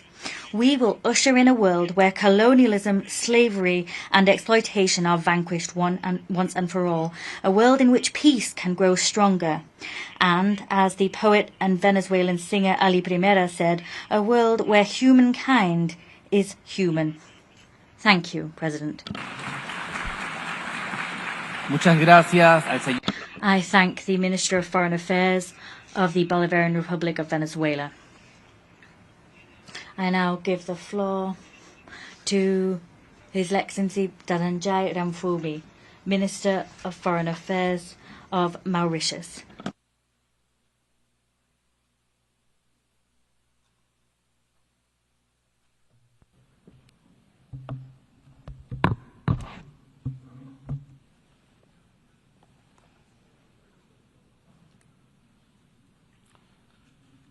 Your Excellency, the President of the General Assembly, Your Excellency, the Secretary General of the United Nations, Excellencies, distinguished delegates. 80 years ago, in the aftermath of the atrocities and horrors of the deadliest conflict in human history, the UN Charter was signed as a promise that future generations will be spared from the scourge of war. States would pursue global peace, international cooperation would be the cornerstone of our shared prosperity and progress, and human rights would be protected. The theme, Better Together, 80 years and more for peace, development and human rights, resonates deeply with these founding ideals of our organization. There can be no peace without development, no development without peace, and neither peace nor development are sustainable without respect for human rights.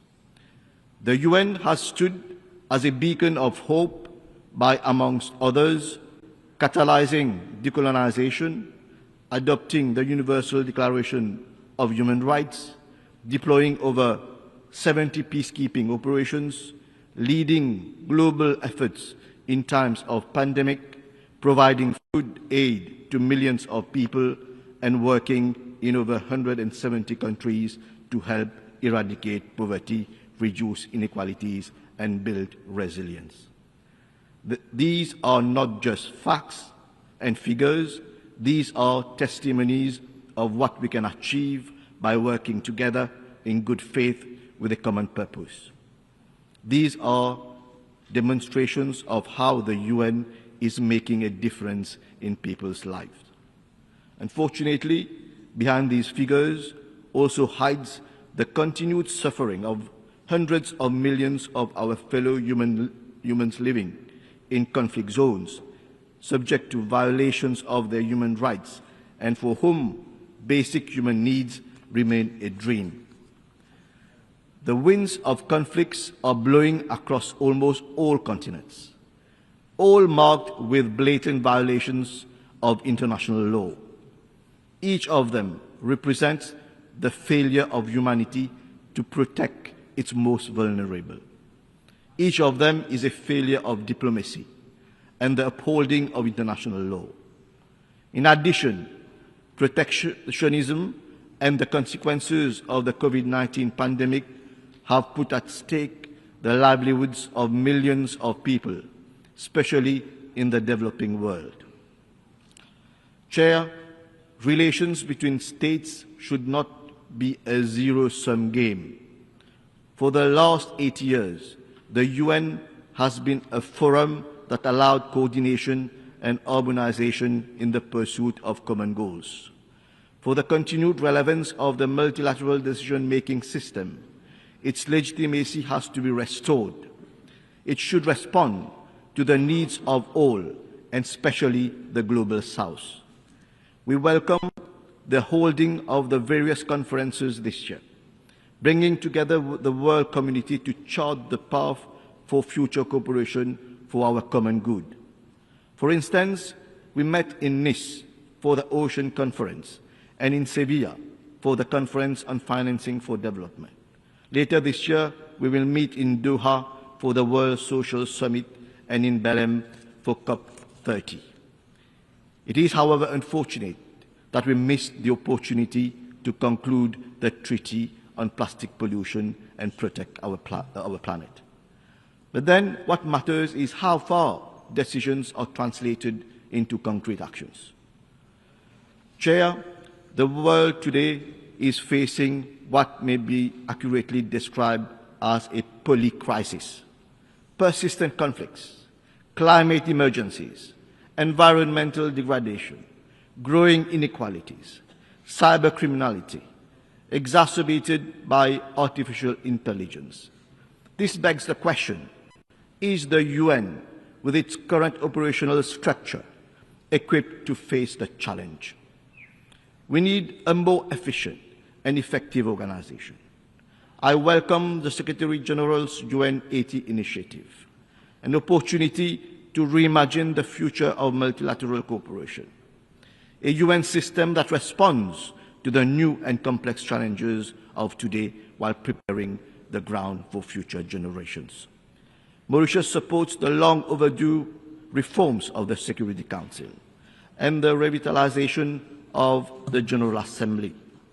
Reform of the Security Council is essential for the future of the United Nations and global emancipation. As our organization turns 80, the Security Council membership should reflect the realities of today.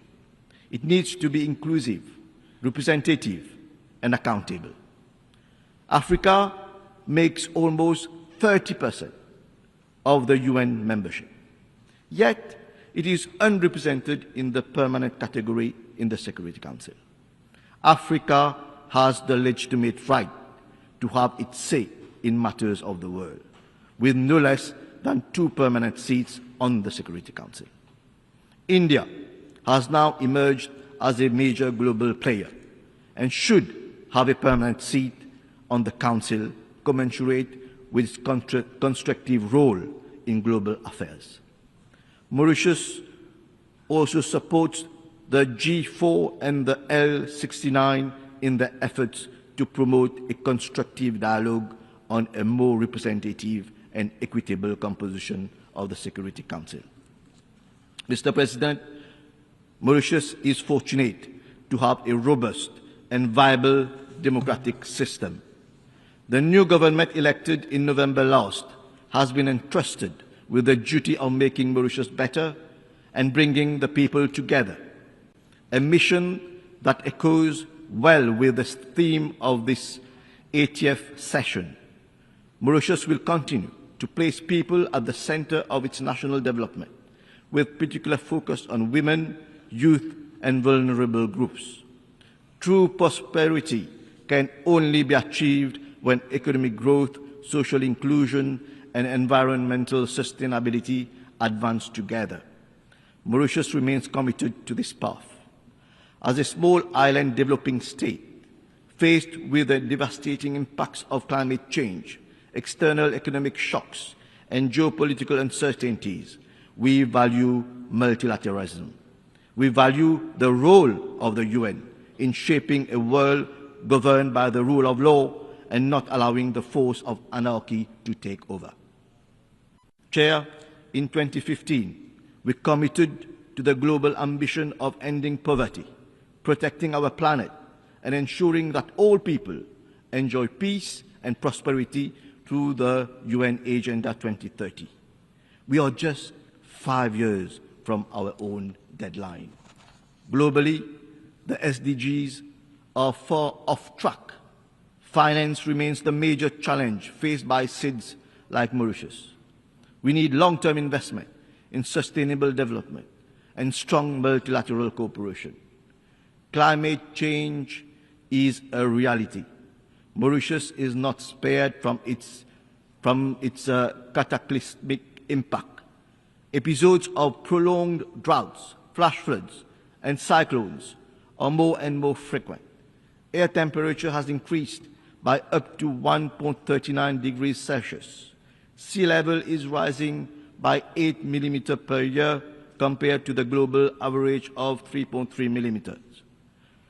The socio-economic challenges posed with these irreversible changes are enormous for us to face alone.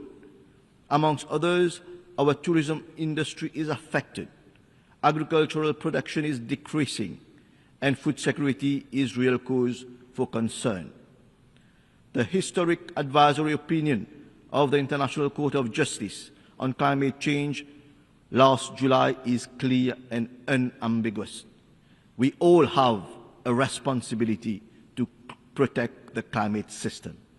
Obligations under the Paris Agreement to provide financial support, technical assistance, and technology transfer are binding. Mauritius calls upon all member states to translate these legal obligations into concrete climate action and enhance support for the most vulnerable groups. The international community should ensure that the assistance that we need for adaptation, mitigation, and building our resilience are made available. Chair, we are pleased to note the greater recourse to the ICJ in recent years. We hope that the reforms agenda will include measures to increase its effectiveness in peaceful settlement of dispute.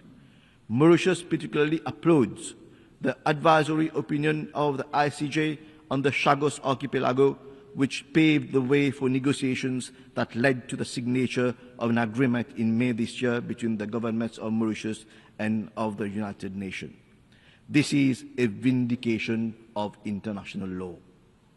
In this context, Mauritius is strongly committed to protecting and preserving the pristine marine environment of the Chagos Archipelago.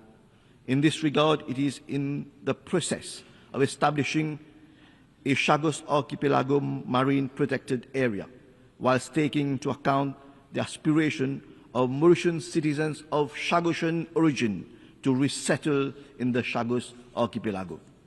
Mauritius extends its deep appreciation for the support received from UN member states right from the early 70s up to the adoption of the UNGA resolution on the 22nd of May 2019 in support of the ICJ advisory opinion.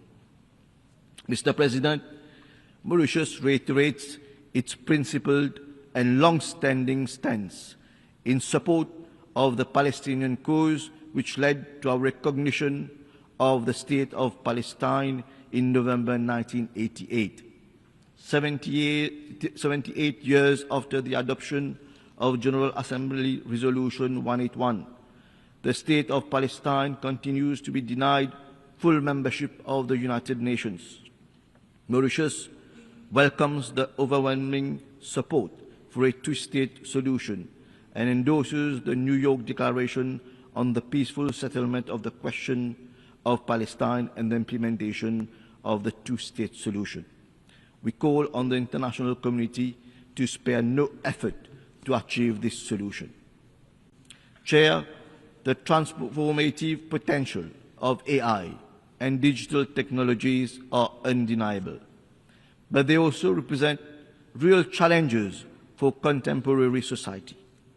AI's capabilities should be harnessed responsibly and collectively.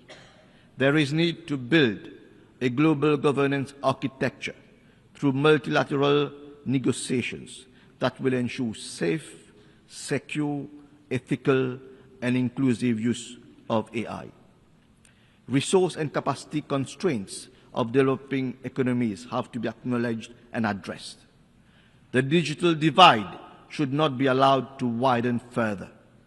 We welcome the recent establishment of the UN Independent International Scientific Panel on AI and the Global Dialogue on AI Governance.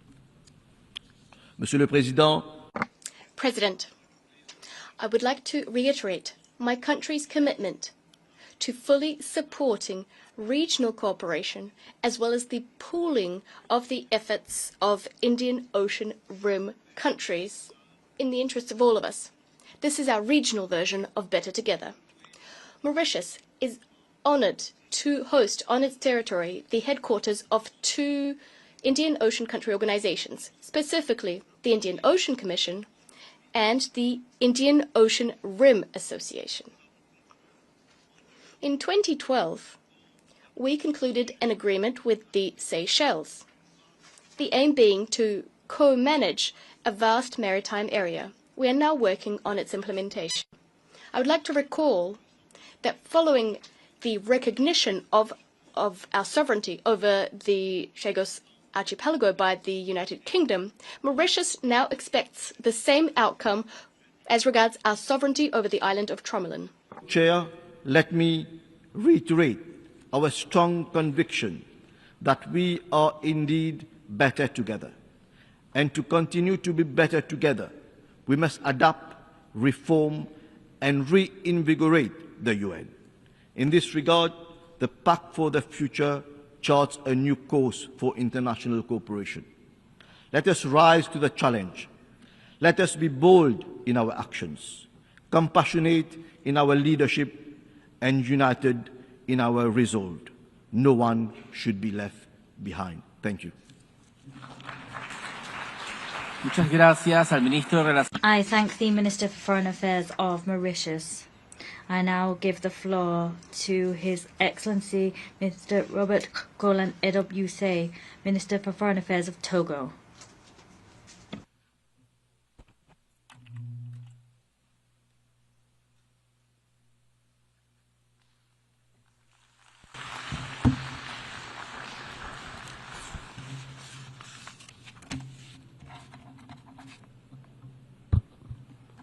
Madam the President of the 80th session of the United Nations General Assembly, Excellencies, Head of State and Government, distinguished Head of Delegation, Mr. Secretary General of United Nations, ladies and gentlemen, I would first like, on behalf of the President of the Council of Togo, His Excellency Faure Sozimna Nyazingbe, the government and the people of Togo, to extend our warm congratulations to Madame Analeka on her election as the President of this 80th session of our General Assembly. Faced with the many challenges confronting our common organization, Madam President, I wish to assure you of my country's full support and express my deep conviction that your leadership and relational intelligence will enable you to successfully lead the work of this session. I also wish to pay well-deserved tribute to your predecessor, Mr. Yang, for the practical wisdom and constant availability we demonstrated in leading the work of the 79th session. It's also particularly pleasing for me to commend the effort to the Secretary General, Antonio Guterres, to revitalize our common institution, whose effectively is threatened by the return of unilateralism and the law of force to the detriment of the force of international legality. In an international context of extreme confusion, where everything is upside down, it's not easy to be Secretary General of the United Nations. That is why Togo gives you its full support. Madame la Présidente. Madam President, ladies and gentlemen, how can I possibly talk to you about global affairs without talking about the remarkable performance of our country, Togo? Rest assured that Togo is doing fine. Togo is doing better than some. In service of our populations, my country, Togo, has in recent years notched up significant achievements, progress that has been largely recognized by many. There is the implementation of the SDG agenda. The government has made Agenda 2030 not a simple reference framework, but rather the real lodestar of its public policy. More than 70% of the SDG's targets have now been integrated into national strategies, particularly through the government roadmap for 2020 to 2025. That roadmap comprises four key pillars: social development, economic development, environmental development, and governance. Some examples of our work now. We have reforms that have been done to improve the public finance management system and reforms of our public investment system. And to improve things on these fronts, we've done remarkable work. We've seen the digitization and simplification of tax and customs procedures, and that has led to the increased tax revenue being collected by the Togolese Tax Office. We've operationalized a one-stop shop for tax collection and for the submission of accounts. That means that people can submit digitized accounts and tax returns in one place. We have digital issuance of land deeds, and we have operationalized our tax policy unit. We have public-private partnership work, and that's increased public-private partnerships. We can now, in terms of improving our business climate, list the following reforms. You can have online meetings. We've reduced waiting time to process cases through the courts for business recognition, etc., etc. So various reforms have been staged by the government of Togo under the aegis of my president in the 2025 roadmap. This work has led to a number of projects that we can list before you. In Togo now 96% of our territory can access healthcare, and that's been the case since 2023. That's an increase of 19.23% on 2020. We've also seen the launch of universal health coverage for 3 million people. Now 3 million people are covered by such health insurance, including the pupils covered by school insurance. 26% of people had access to drinking water in 2024. That's a 26% increase on 2020. There is now a great deal more access to electricity, and that's reduced dependency on external sources of energy and electricity. That dependency has reduced to under 50%. 24% of the population are now living below the poverty line versus 51.1% in 2020. We've seen agricultural income increase in 2025. Our maize, rice, cassava and soya sectors have all seen their revenues increase by 32%. A lot of our coastline has been protected against erosion. We've had a lot of roads tarmacked properly and restored across our territory, and that had occurred by the end of 2024. We could cite more and more examples to show you, as you will see, that Togo is doing better than it ever has done. 60% of our coastline is actually protected against coastal erosion, for example. We've also planted 40 million more plants across 48,000 hectares. These various achievements all form part of our implementation of our government roadmap, and all of these initiatives have allowed us to accelerate the pace of economic growth in Togo. So we increased that growth to 7% in 2025, and we brought inflation under control. By way of an example, the 2024-2025 report of the UNDP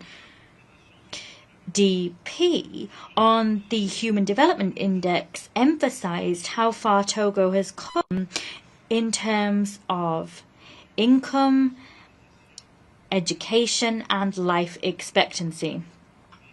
In the zone covered by the Economic Monetary Union of Western Africa, we are one of the only two countries classed as having medium human development, and we are second in the region in the Human Development Index. In the ECOWAS sphere, Togo ranks 4th on the Human Development Index. These results, ladies and gentlemen, bear witness to the determination of the Togolese government to combine economic resilience, social stability, and ambition for sustainable development. This in a global context beset by manifold challenges.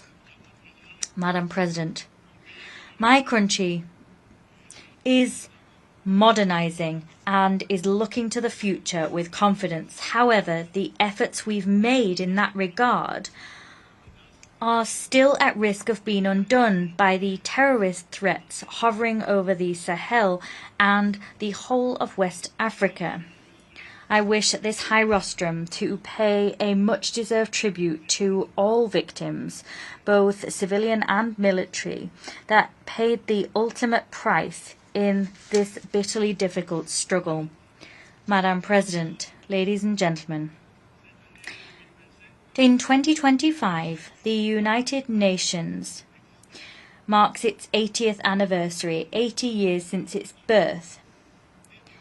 And 80 years is the age at which you can say you've become mature and begin to look back at your life and progress made. We've walked a long way together, but we need to overcome obstacles and usher in a fairer world. As such, the world cannot stand idly by and fail to heed cries we're hearing from all corners of the world to change the international order.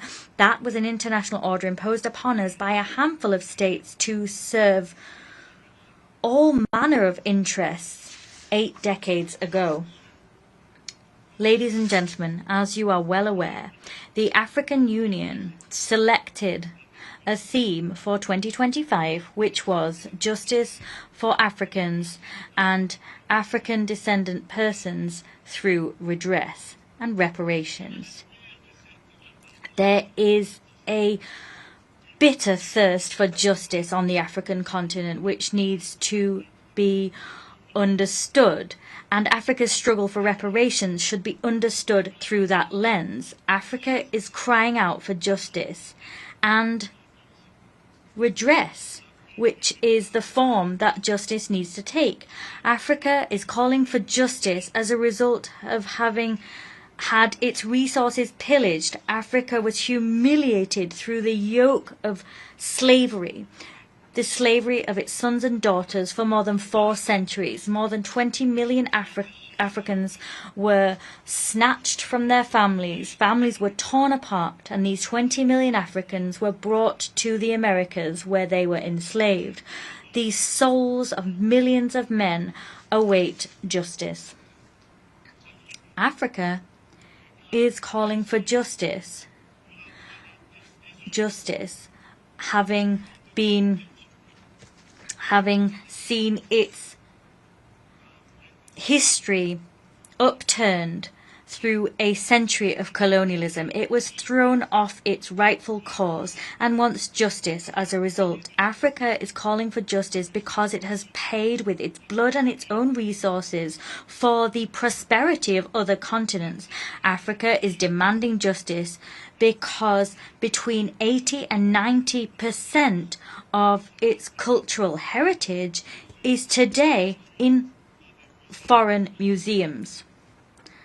Africa is demanding justice because African human remains remain in the hands of foreigners outside of the continent, and that violates the most sacred laws of humankind. Africa is demanding justice because its significant contribution to the defeat of fascism in the 20th century was overlooked and cast aside when the United Nations was founded, the United Nations where we are today, in 1945. Africa is demanding justice because she was excluded and has been excluded for 80 years from the decision-making bodies across the globe. Africa is demanding justice because the Security Council needs to properly represent all the peoples of the world among it. Africa demands justice because its children continue to be victims of racism and humiliation around the world. Africa demands justice because, as has been said, there exists a unique and unprecedented moral debt toward African people, which has not yet been paid. Humanity has never been so humiliated as it was through the enslavement of the Forbes and the colonization of Africa, the cradle of our human civilization. Soyez rassurés, mesdames. Rest assured, ladies and gentlemen, Africa is not stuck in the past. We do not invoke the memory of slavery here and of colonization to simply reawaken old wounds. We invoke slavery and colonization to build a future of justice and equity for all. Ladies and gentlemen, to illustrate the message I sought to convey above, I wish to begin by showing you a map of the world. Ladies and gentlemen, please look, if you will, at this world map. It is a map that all of us studied at school. This is the map right here. We call it a planisphere. To use a technical term, we call it the Mercator projection. It is named after a cartographer who you all know, the cartographer Mercator. And you can see yourselves that on this map that we all use, there's a problem. If you can't see the problem, I'm going to help you to understand the problem as an African man. Candidly speaking, the Mercator projection is something we inherited from the 16th century. It reduces the African continent to about half its genuine size. At the same time, it swells North America and Europe unfaithfully. Africa Africa extends over 30 million square kilometers. In other words, 3 times the surface area of the United States. However, on this world map, it seems scarcely any bigger. With a surface area of 30.3 million square kilometers, including all the islands, it covers 20% of Africa, the land surface area. 6% of the global surface area of the Earth, with around 1.4 billion, soon we'll have 1.5 billion inhabitants. That's the reality. In 2025 or 2030, that's where things will stand. So, it accounts for about 18% of the global population. The size of Africa here is intentionally reduced. It's minuscule in real terms. It seems the size of Greenland and Russia are also reduced. Or it's reduced to the same size as Greenland and Russia. And it's all false. It's a distortion. Africa has 54 continents, and we somehow think it's smaller than it actually is. Candidly speaking, Africa alone can contain the whole of the United States, Russia, India, France, Great Britain, and China. It can contain all of those countries. It is for that reason, ladies and gentlemen, in support of the African Union, we call for Africa's depiction on world maps to be corrected. And we seek to do that with the campaign that we ask the United Nations to support. The name of that campaign is Correct the Map. Geography must be decolonized. There needs to be a new political map of Africa. You also understand why at the Second African and Caribbean Summit, held of the 7th September in Addis Ababa, Ethiopia, Africa and the Caribbean reaffirmed their determination to put the fraternal transcontinental partnership at the service of reparative justice for Africans and African descendants, and emphasize the need to move toward the creation of an African Union Decade for Justice for African and African descent people. I wish here to salute our brothers and sisters in the Caribbean who grasped the meaning of this struggle. You have understood that by standing together for the cause of reparation, we will advance in more effectively. This too is the essence of the Pan-Africanism, a Pan-Africanism for justice and for the cause of reparations. It was the same test for justice that promoted Togo to submit to the deliberative bodies of the African Union, the initiatives that led the decision adopted by the Assembly of Heads of State and Government of our continental organization on 16 February 2000 this year to classify slavery, deportation, and colonization as crimes against humanity and genocide against the people of Africa. This decision marks a major event for Africa and people of African descent, for it counters the logical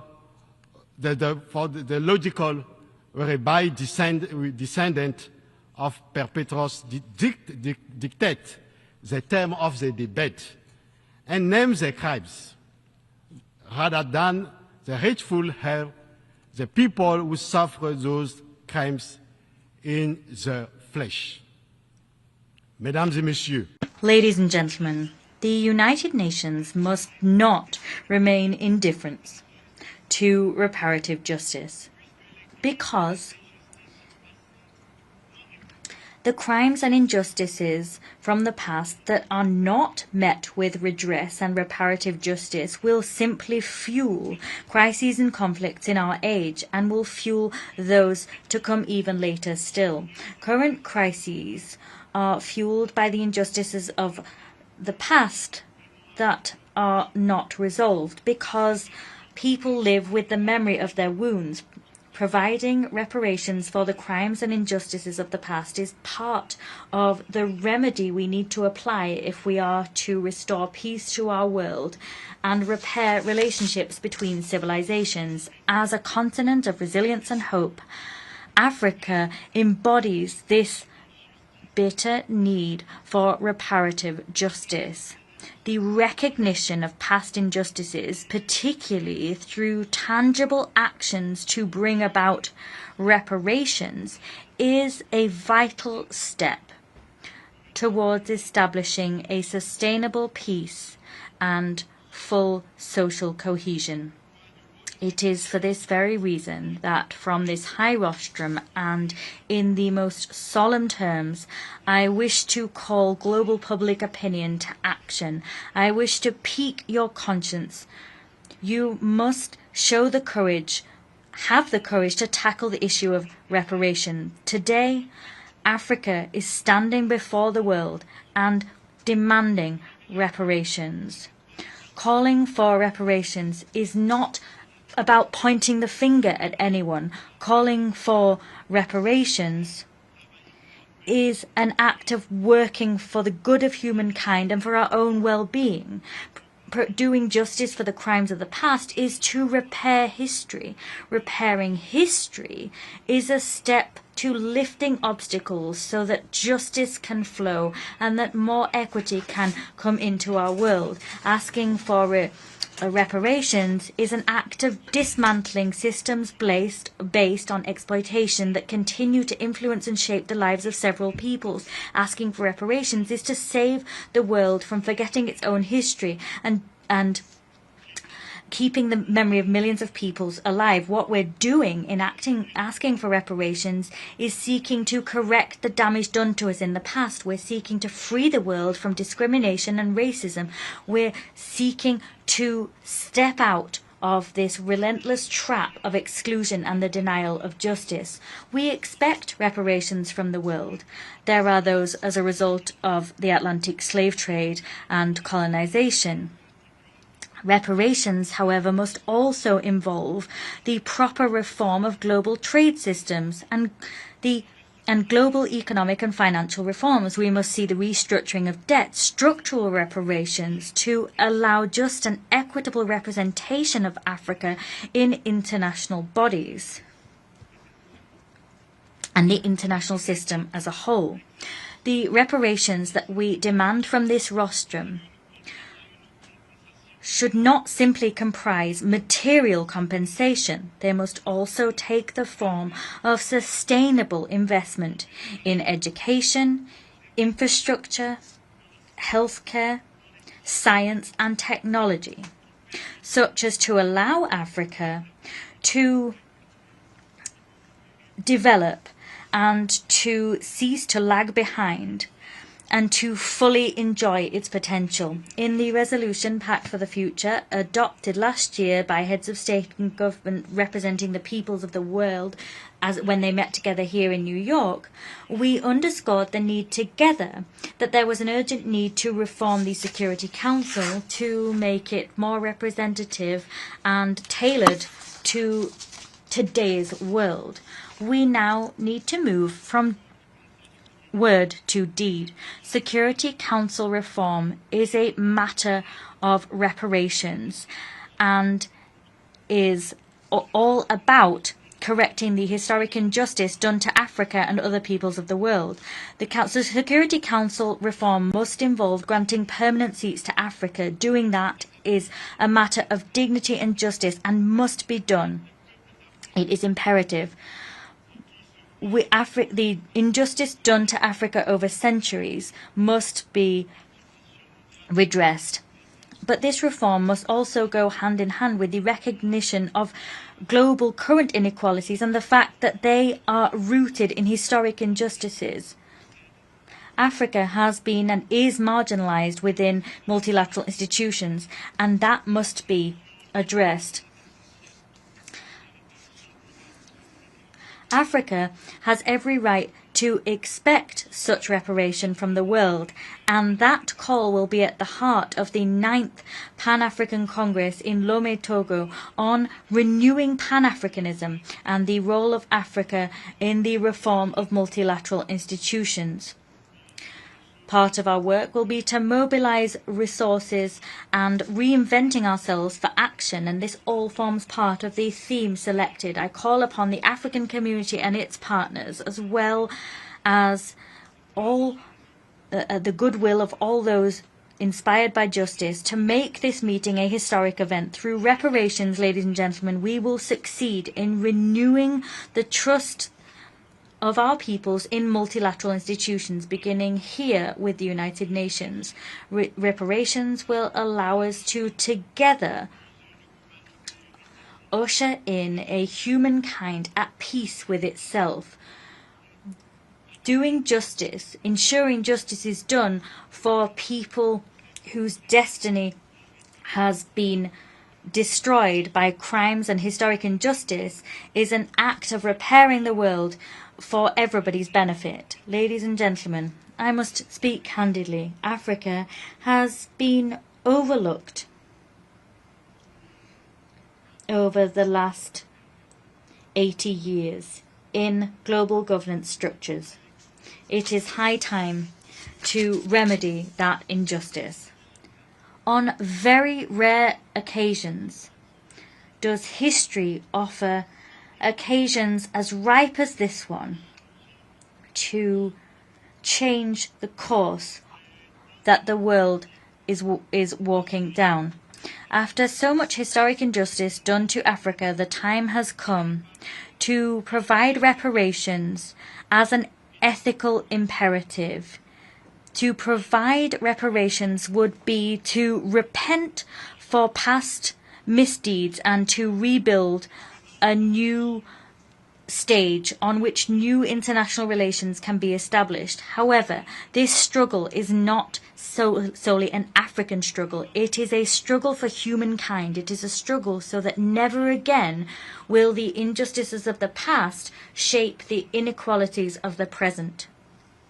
It is for that reason that we call upon the United Nations now, and for the sake of its own credibility, to classify the transatlantic slave trade, colonization, slavery and deportation as not only crimes against humanity, but first and foremost crimes of genocide against the peoples of Africa. Yes, it is a genocide, a genocide, a genocide. I thank you. Muchas gracias al I thank the Minister of Foreign Affairs of Togo. We have heard the last speaker in the general debate for this meeting. We will continue the general debate tomorrow at 9 a.m. in this same room. The exercise of a right to reply has been requested. I wish to remind delegations that declarations made in exercise of the right of reply are limited to 10 minutes for the first statement and to 5 minutes for the second statement. These statements must be made by delegations from their seats. I now give the floor to the Islamic Republic of Iran. Bismillah ar-Rahman ar-Rahim. Mr. President, it is regrettable for the United Nations, for humanity, and for the cause of justice that an individual who is wanted by the International Criminal Court has been granted the opportunity to address this esteemed body.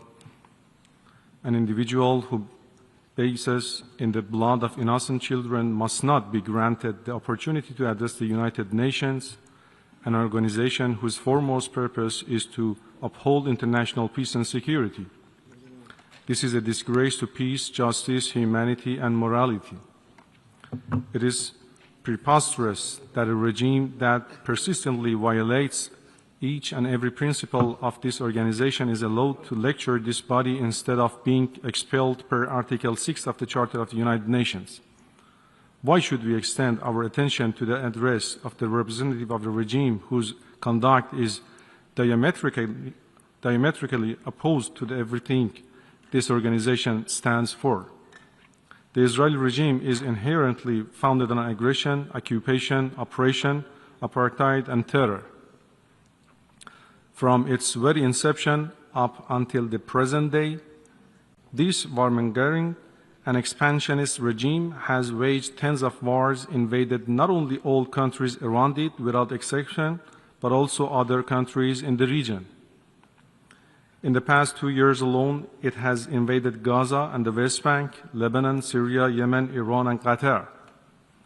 Yet even this is not enough for this occupying regime, as evidenced by the recent declaration by its criminal prime minister of their illusion to create Greater Israel, a plan that necessitates invading at least 4 more countries. Given this vast, dark resume, is there any question who is the true principal enemy of peace and the main source of insecurity and instability in West Asia? One must also seriously ask, isn't their conduct real threats to and material breaches of the peace? Last year, my delegation warned that if unchecked, the Israeli regime would commit further aggressions. Unfortunately, this was not heard. We warn again that if unchecked, the Zionist regime will spare no efforts to drag the entire region into a full-scale war. Accordingly, this regime must be compelled to stop immediately and permanently all its attacks on Gaza, the West Bank, Lebanon, Syria, Yemen, and other parts of the region. This organization has the responsibility to act and must act promptly and decisively. Inaction would only embolden this regime to commit more crimes more brutally.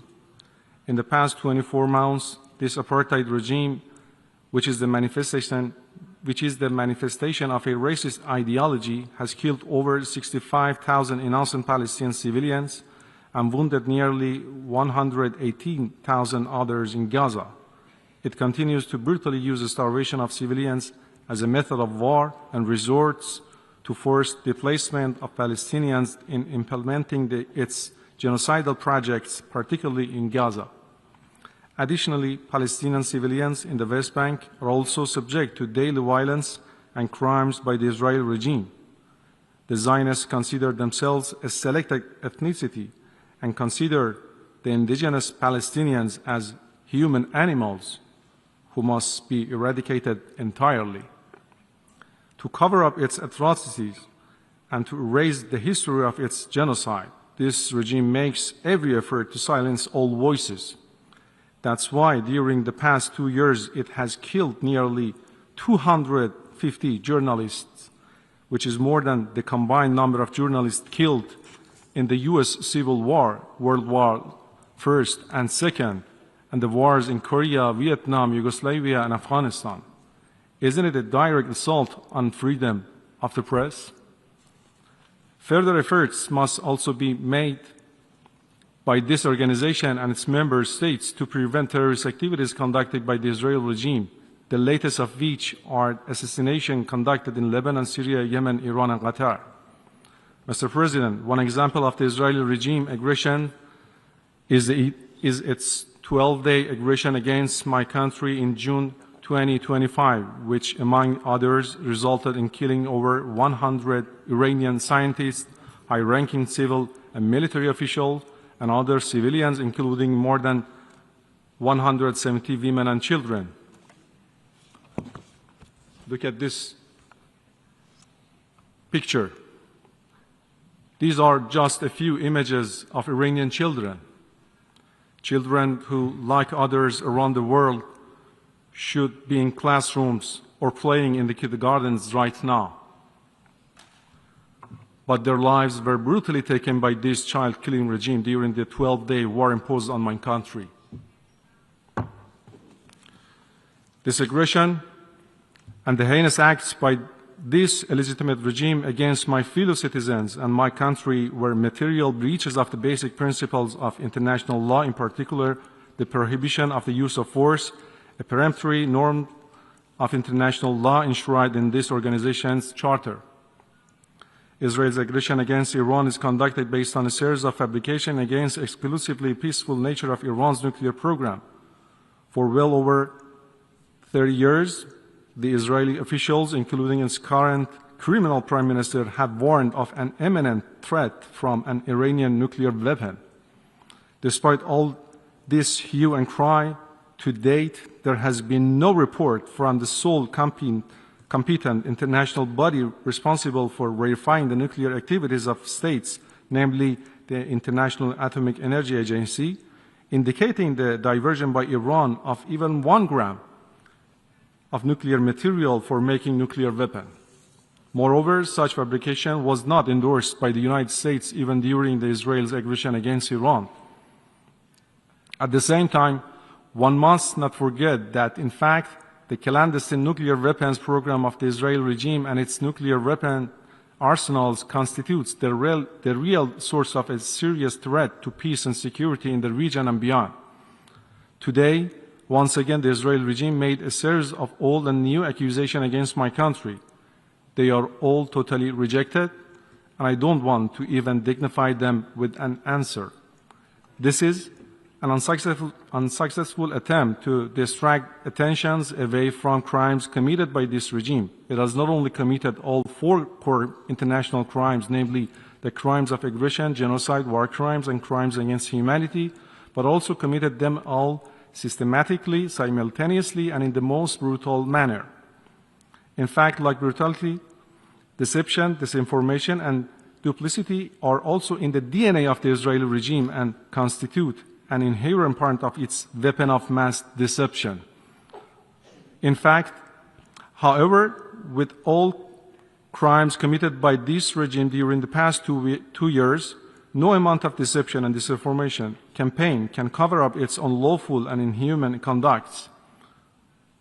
Finally, the Islamic Republic of Iran fully supports the inherent right of the Palestinian people to self-determination and to resist aggression and occupation using all available means, as well as the inherent right to self-defense of all regional countries against the Israeli regime's aggression. I must also stress that the Islamic Republic of Iran did not and will not hesitate to vigorously defend its territory, people, and vital interests against any aggression.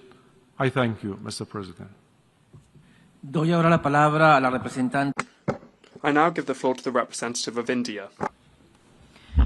Mr. President, this assembly witnessed absurd theatrics in the morning from the Prime Minister of Pakistan, who once again glorified terrorism that is so central to their foreign policy.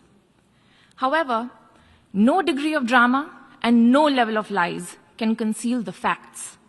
This is the very same Pakistan which, at the UN Security Council on 25th April 2025, shielded the Resistance Front, a Pakistani-sponsored terror outfit, from the responsibility of carrying out the barbaric massacre of tourists in the Indian Union territory of Jammu and Kashmir. Mr. President, a country long steeped in the tradition of deploying and exporting terrorism has no shame in advancing the most ludicrous narratives to that end. Let us recall that it sheltered Osama bin Laden for a decade, even while pretending to partner in the war against terrorism. Its ministers have just recently acknowledged that they have been operating terrorist camps for decades. It should come as no surprise that once again this duplicity continues, this time at the level of its Prime Minister.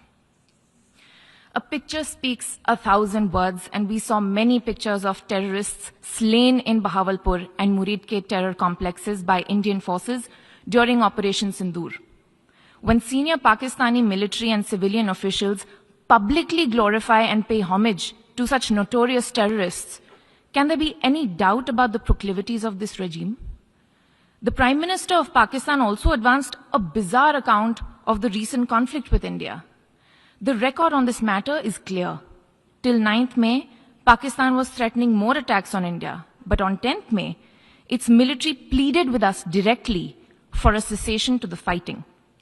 The intervening event was the destruction caused to multiple Pakistani air bases by Indian forces. The pictures of that damage are, of course, publicly accessible. If destroyed runways and burnt-out hangars look like victory, as the Prime Minister claimed, Pakistan is welcome to enjoy it. The truth is that, as in the past, Pakistan is responsible for a terrorist attack on innocent civilians in India. We have exercised the right to defend our people against such actions and have brought the organizers and perpetrators to justice. The Pakistani Prime Minister has spoken about wanting peace with India. If he is indeed sincere, the pathway is clear. Pakistan must immediately shut down all terrorist camps and hand over to us terrorists wanted in India. It is also ironic that a country which wallows in hate, bigotry, and intolerance should preach to this assembly on matters of faith. The political and public discourse of Pakistan reflects its true nature. Clearly, a look by them at the mirror is long overdue. Mr. President, India and Pakistan have long agreed that any outstanding issue between them will be addressed bilaterally. There is no room for any third party in that regard. This is our long-standing national position. Where terrorism is concerned, we are making it clear that there will be no distinction between the terrorists and their sponsors. Both will be held accountable. Nor will we allow terrorism to be practiced under the cover of a nuclear blackmail. India will never bow to such threats. India's message to the world is clear. There must be zero tolerance for terrorism. I thank you, Mr. President. I give the floor to the representative of Guatemala. Señor Presidente, la delegación. President, the delegation of Guatemala is using its right of reply in reference to the statement made by the Prime Minister Jean Vicente at the general debate this morning, based on the following. Guatemala is a country that is committed to the principles of the United Nations Charter. We respect international law and the peaceful settlement of disputes. In this regard, we submitted our island and maritime territorial claims to Belize before the International Court of Justice, and we reiterate what the President of the Republic of Guatemala said on Wednesday, 23rd of September 2025 in this very room, and I quote, "The future ruling of the International Court of Justice will put an end to the territorial, island and maritime dispute with Belize. Given that the written submissions have already been finished and we're waiting for the oral hearings next year, and awaiting future ruling, we are at an historic opportunity to open a new stage of relationships between both countries. Resolving this dispute peacefully is an example of how even the most complex disputes can lead to peace and cooperation. Guatemala reiterates its commitment to strengthening our bilateral relations with Belize on the basis of mutual respect, peaceful cooperation, and the observance of international law." End of quotation. As we have stated on multiple occasions, including here, we are committed to obeying the court's ruling. When it comes to the incidents mentioned by Belize, these unfortunately took place in both countries.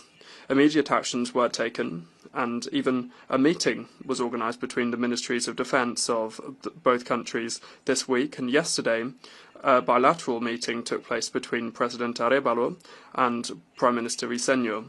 That's why we are surprised about the content of the Belize Prime Minister's speech. We're also concerned that there is an imprecise version being spread of what happened both in the domestic and international media, as well as in international fora such as the United Nations, CARICOM and the Commonwealth, which does not contribute to strengthening mutual trust and confidence, nor does it foster the environment required for a peaceful settlement of the disputes. Thank you. I give the floor to the representative of Pakistan. Mr. President, we are compelled to respond to a state that cannot decide whether to masquerade as the world's largest democracy or expose itself as the world's largest factory of disinformation. Year after year, India drags its bundle of recycled falsehoods to to this forum, but let me set the record straight. India has become the only country that practices state-sponsored terrorism as policy at home and abroad. Its hypocrisy is well exposed. It cannot hide anymore its aiding, abetting, and financing of terrorism in Pakistan, its covert terrorist networks across the region and the globe, and its reign of terror in Indian-occupied Jammu and Kashmir. Through its proxies like TTP, BLA, and Majid Brigade, Indian-sponsored terrorism has not just claimed lives of thousands of innocent civilians in Pakistan, it has turned places of worship, learning, and livelihood into sites of carnage. Pakistan's sacrifices in the global fight against terrorism have for long been recognized by the international community.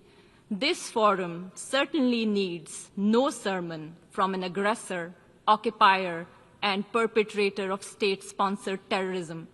Pakistan not only condemned, but also called for credible, impartial, and independent investigation into Pahalgam incident.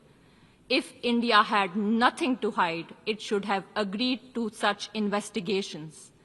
After the incident, despite calls for restraint, dialogue, and diplomacy by the international community, India escalated the situation and committed unwarranted aggression against Pakistan from 7 to 10 May 2025, killing innocent men, women, and children. Pakistan has maintained a principled and calibrated approach before, during, and after the conflict, avoiding harm to civilian and civilian infrastructure. India's reckless brinkmanship and provocative posturing exposed its hegemonic ambitions. When its adventurism collapsed into defeat, it resorted to excuses, but the truth could not be concealed. The bubble of hubris has been burst, the myths of military might shattered, and the irrefutable evidence of Indian losses has been provided and well documented by the international community. India's holding in abeyance of the Indus Waters Treaty has unmasked it as a blatant violator of international law. By weaponizing water, which is a lifeline for 240 million people of Pakistan, it has demonstrated that it is a state that threatens regional peace, denies millions right to water, and breaches the sanctity of a humanitarian treaty. Mr. President, persecution of minorities has become state policy of RSS-BJP dispensation. Muslims are lynched for their faith, Christians assaulted for their worship, Sikhs for their identity, and Dalits dehumanized for their caste. The world has not forgotten Gujarat, where thousands of Muslims were butchered under the state patronage. Delhi, when mobs rampaged while police looked away.